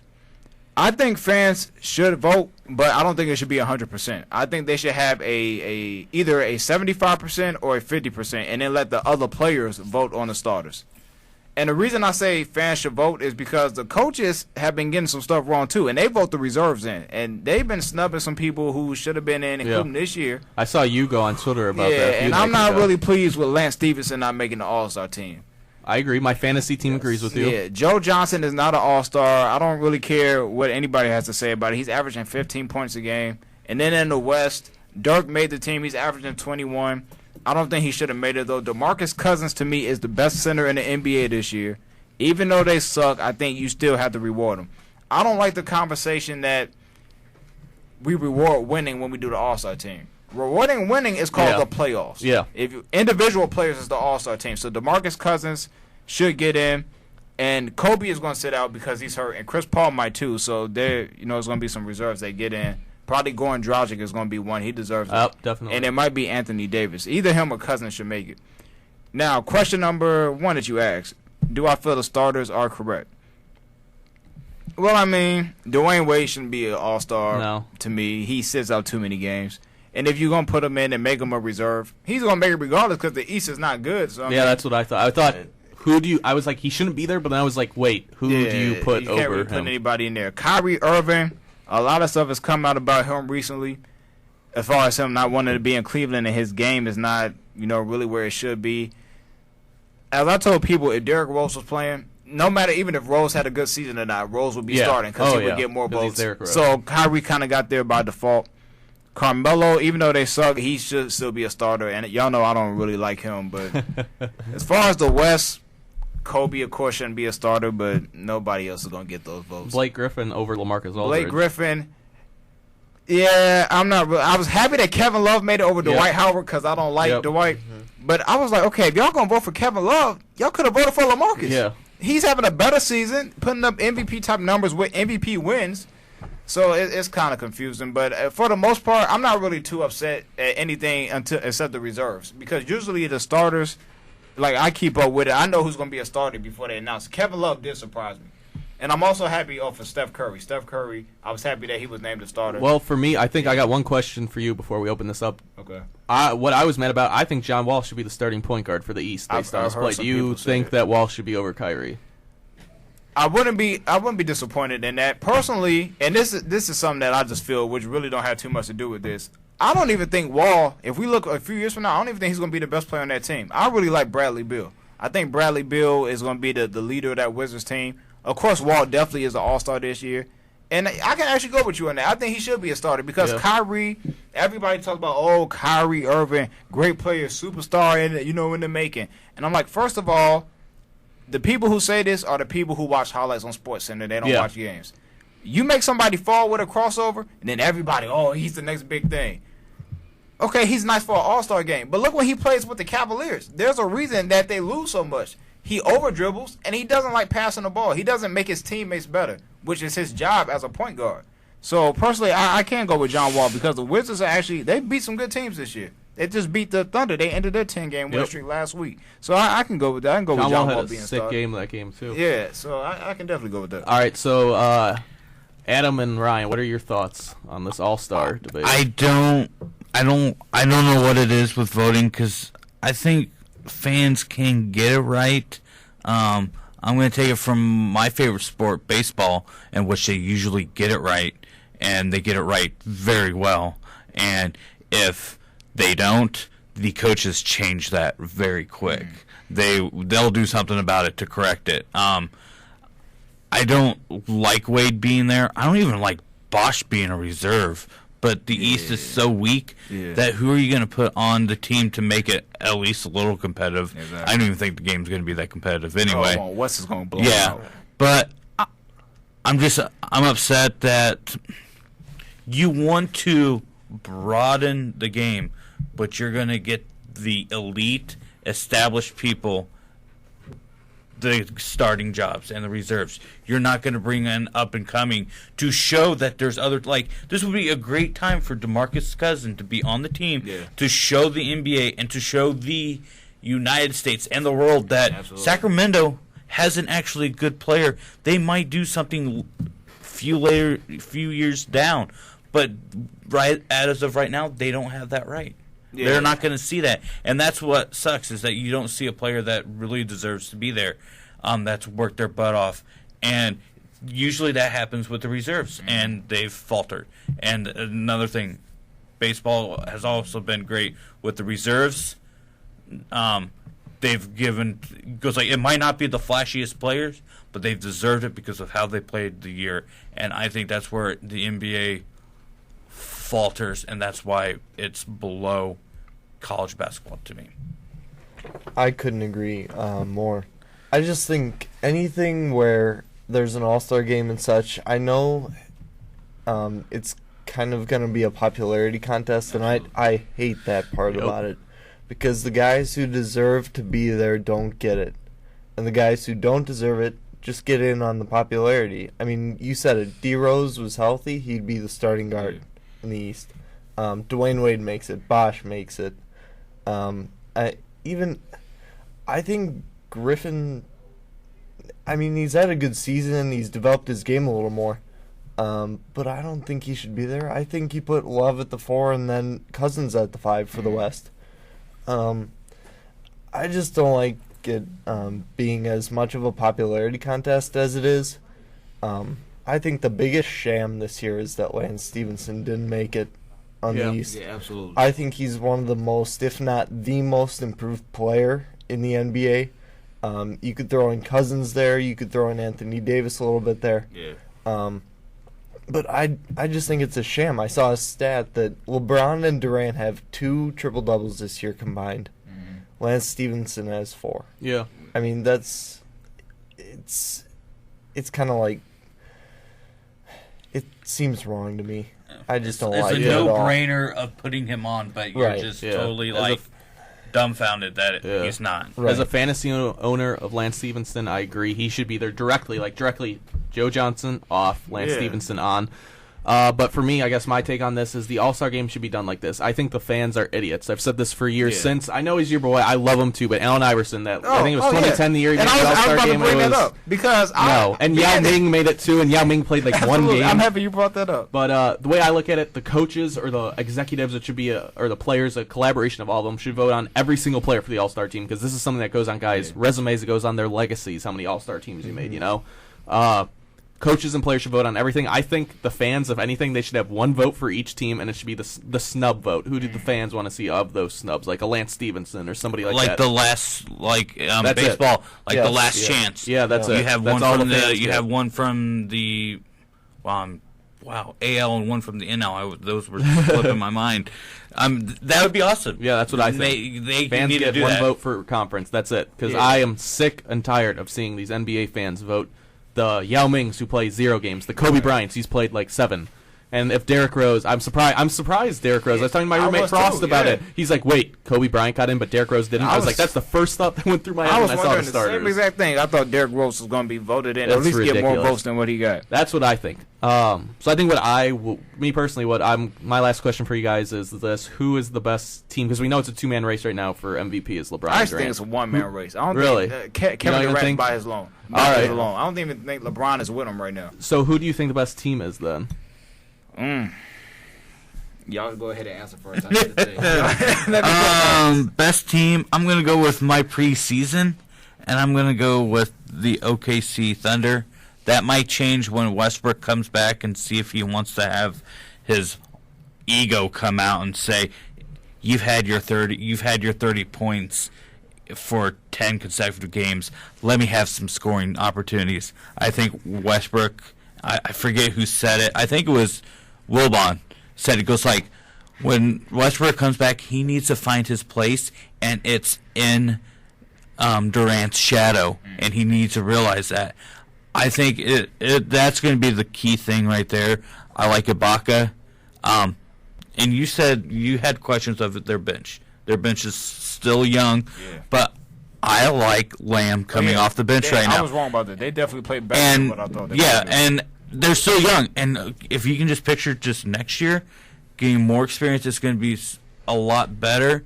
It's going to be better for them. So I'm going to go with OKC right now. And I'm not going to pick any East teams. Two-time defending champions, but they've just, I think them saying, "Oh, it's the rough part of the season. They'll be good when it comes time to April." I think no. I think Dwayne Wade is probably the reason why they will not three-peat. Is that him sitting on the bench too much, and it's just going to be horrible because he's not going to be game ready for the tournament. I still got to go with the Pacers. I think they're the most complete team right now. Although, I want to jump to the Thunder a little bit. I think they definitely can be if the Westbrook transition goes well.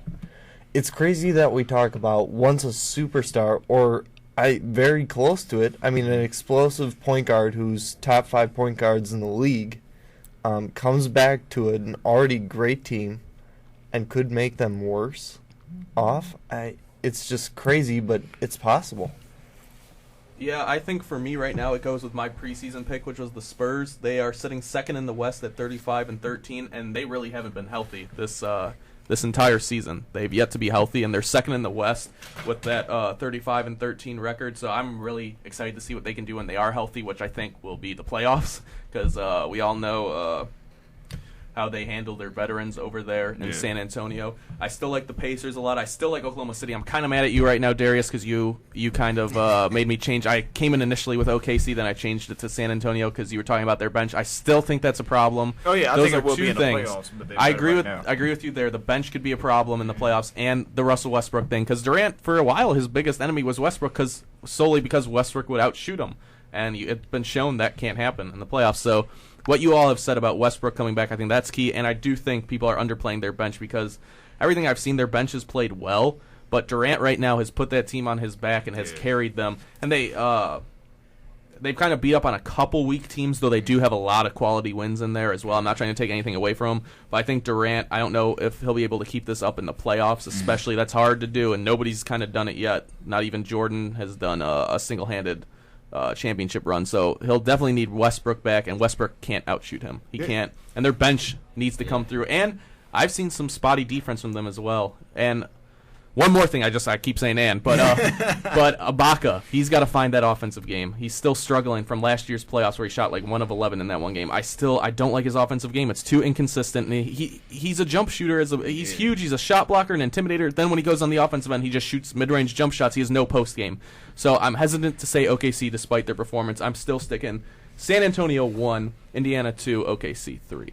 Okay, well, I'm happy I went last because for some reason, I clearly was not thinking anything about Indiana. So, Adam, I'm so happy that you brought them up. Indiana is the best team in the NBA. I don't know why. I was thinking about West only. I don't know why.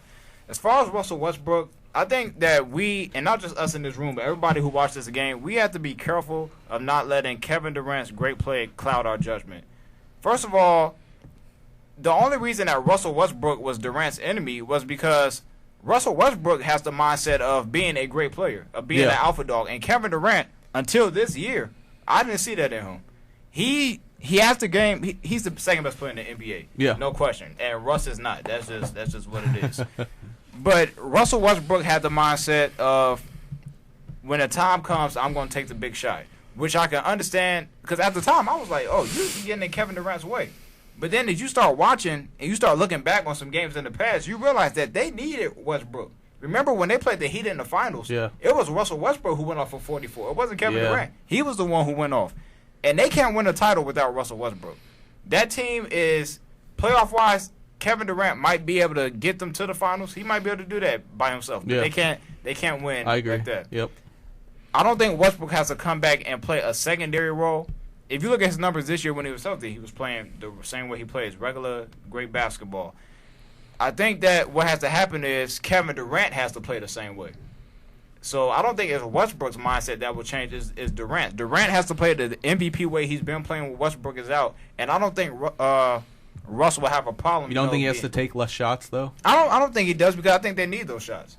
Because when Kevin Durant is on the court, he's passing the ball to guys like Lamb. And when you add up the shots from Lamb and freaking Reggie Jackson, who can't shoot threes, I don't know why he keeps pulling them, and Ibaka, you add those shots up, those are basically Russ's shots.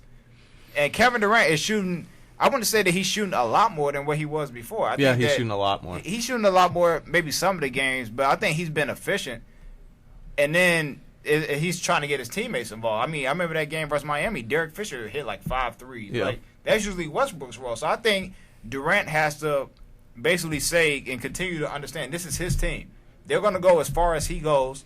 And when he seems like he's stepping back, Westbrook, it's just his natural mindset to take over. Like, he can't help who he is. I think that they can work together. They have the best team, I feel like, because as you mentioned, Ryan, the bench is better than what I thought it was going to be. I thought Lamb was going to struggle this year trying to take the James Harden type of role. He hasn't done James Harden type numbers, but he's played better than what I thought. In the playoffs, I agree with you, Matt, it's going to be a problem because experience, it always seems to matter. So I think that those two together, if they work it out, they can get to the finals. They're not going to win it, I don't think so. I think Indiana's going to win the championship. I don't see anybody stopping them. Their team is just complete. Yeah, that's a good point. An interesting thing to talk about, too. It's kind of open this year. This is one of the more wide-open years I think we've seen. Yeah. I think especially because the East is so bad. So I think that's all we got for the NBA, unless anybody's got anything else, because we still got baseball and really Olympics to get to. We're going to take a real short break right here, but we're going to be right back on 88.3 The Dog.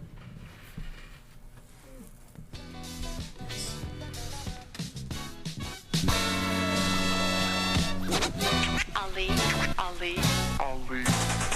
Champion sound!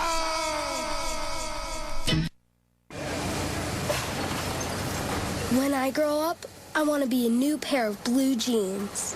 When I grow up, I want to be a kid's first computer. When I grow up, I want to be a glass countertop in a new home. When I grow up, I want to be a kid's best birthday present. When I grow up, I want to be a football stadium. When I grow up, I want to be a warm place on a cold day. When I grow up, I want to be a fancy backsplash. I want to be a bike that races around the country. When I grow up, I want to be a bench on a forest trail.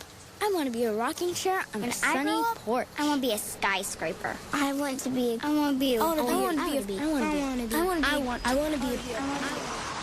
When I grow up, I don't want to be a piece of garbage.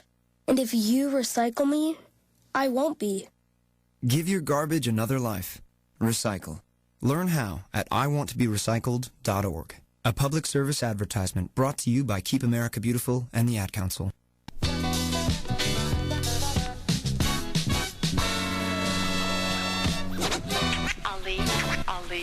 Welcome back to C4 Sports, and we got a couple more topics left. One of them is baseball. That's me and Adam's probably favorite sport. Big storylines right now is that Kurt Schilling was diagnosed with cancer, which I had no idea until 2 seconds ago that happened today. Don't know what kind of cancer. Don't know the severity of it right now. But it's sad to see that. Also, Freddie Freeman for the Atlanta Braves signed a huge 8-year, $135 million contract to be their first baseman for a long time. And also, Jason Hayward for the Braves also reached a 2-year, $13.3 million $13.3 million contract also in the last day or so. And that Russell Wilson is supposedly going to Texas Rangers camp. Don't know his capacity of it. Out of the storylines, what sticks out for me, it is Kurt Schilling. Just that I like Kurt Schilling. He's a great pitcher. Should be in the Hall of Fame right now, I think, but I think that might be coming next year, hopefully. So I'm very upset to hear about that news. But after that is just, I think, paying Freddie Freeman that much money, that could be very risky because I don't see him as one of the top echelon first basemen. I guess I'll start it off with the Clemens thing too. Clemens. Oh gosh, 90s pitchers. Schilling. It's really sad to hear because, I mean, his career was great. The bloody sock game was fantastic. Absolutely it was a classic. work of art. What he did there. Otherwise, I mean, he tried to start kind of his own video game company, and that kind of floundered and ended in bankruptcy. And I mean, he's had troubles with financials. Got his job at ESPN. I loved watching him on there. Thought he was a great analyst, so I wish him nothing the best in his battle against cancer. And otherwise, those Braves deals for Freeman and Hayward, apparently that little 2 inches of snow in Atlanta didn't stop the money from flowing. So, good for them.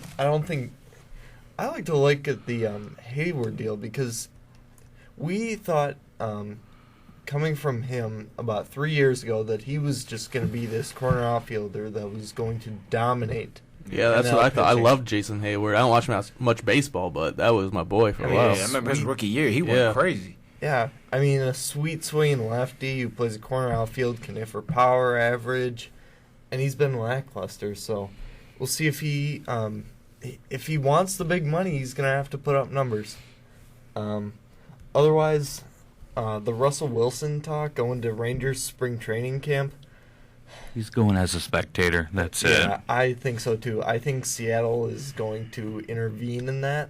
I don't think the Bo Jackson talk or whatever, that was Bo Jackson. Bo Jackson might have been one of the greatest athletes in the history of history. So, enough about that. And also another storyline, Jameis Winston, that Florida State quarterback that won the national championship. And the Heisman. Third team preseason All-American pitcher for baseball. So, And that's, he's no Bo Jackson either. But yeah, that's just hype from his Heisman and winning the championship. So they thought they'd give him another award. So right. I respect the two-sport athletes. I played 4 years of 3 sports in high school, so I gotta respect the guys who give it up. I only ever played football and basketball. That was about it. Yeah. Basketball. I retired from baseball after 7th grade. We had a tough season. All right. So I think that's it for. We'll have more with baseball. It's just pitchers and catchers report, I think, in 7 days, if I remember right. So a lot more coming up, especially with storylines coming from that, especially if A-Rod wants to show up at Yankees training camp. So that will be very interesting. So do we want to get into Olympics? Yeah, let's just do a quick touch on Olympics because we've got about 8 minutes left. Yeah. What are you guys most excited for? Because for me, it's all I'm gonna watch is Olympic hockey. Go Team USA.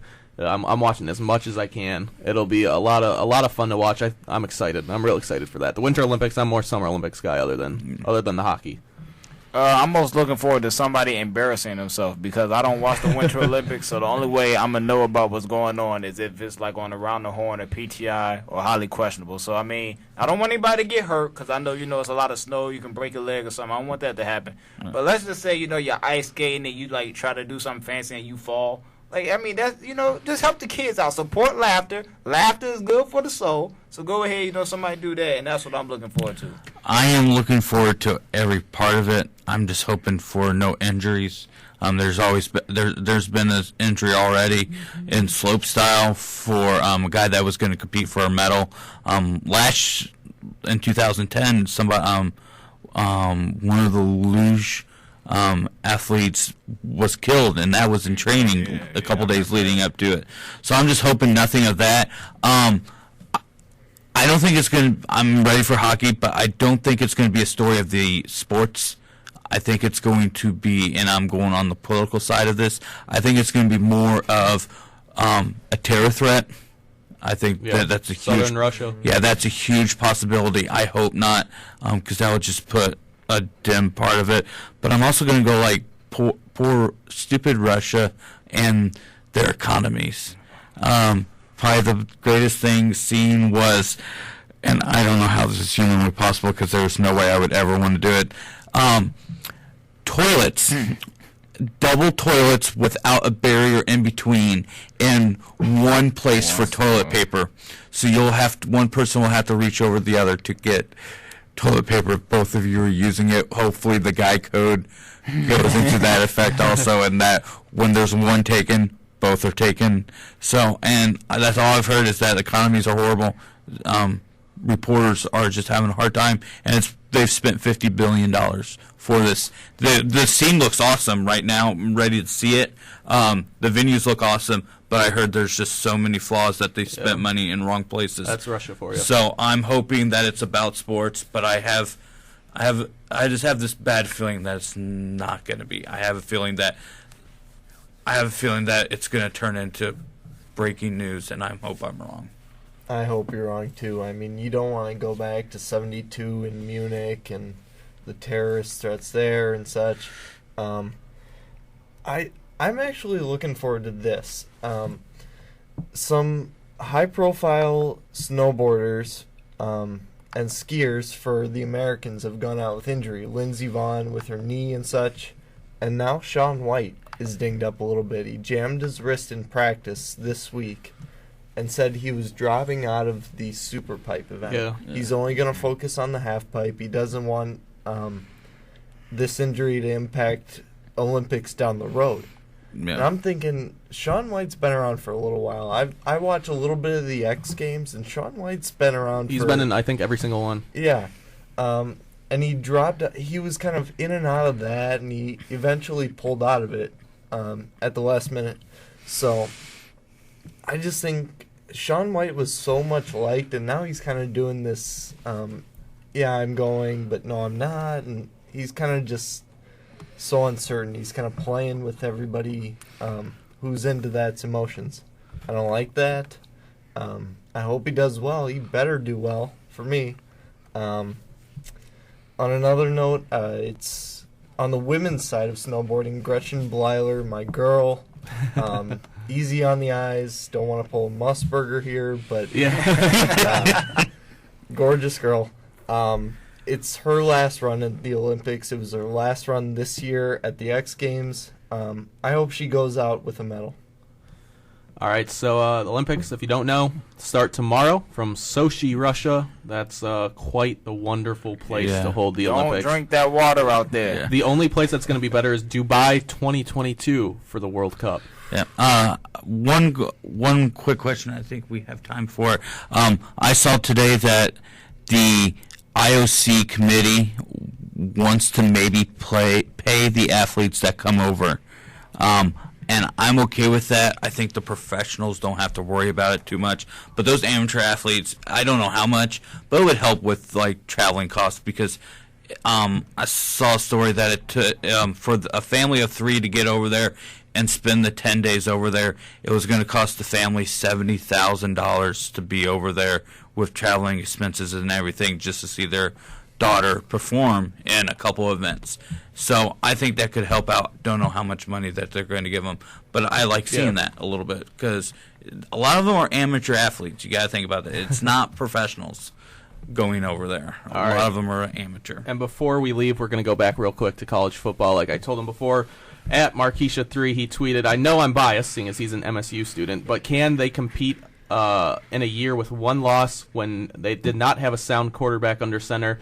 And they had a solid win over Stanford in the Rose Bowl. Most freshmen on the list won't have an immediate impact anyway, going back to that recruiting topic we were talking about.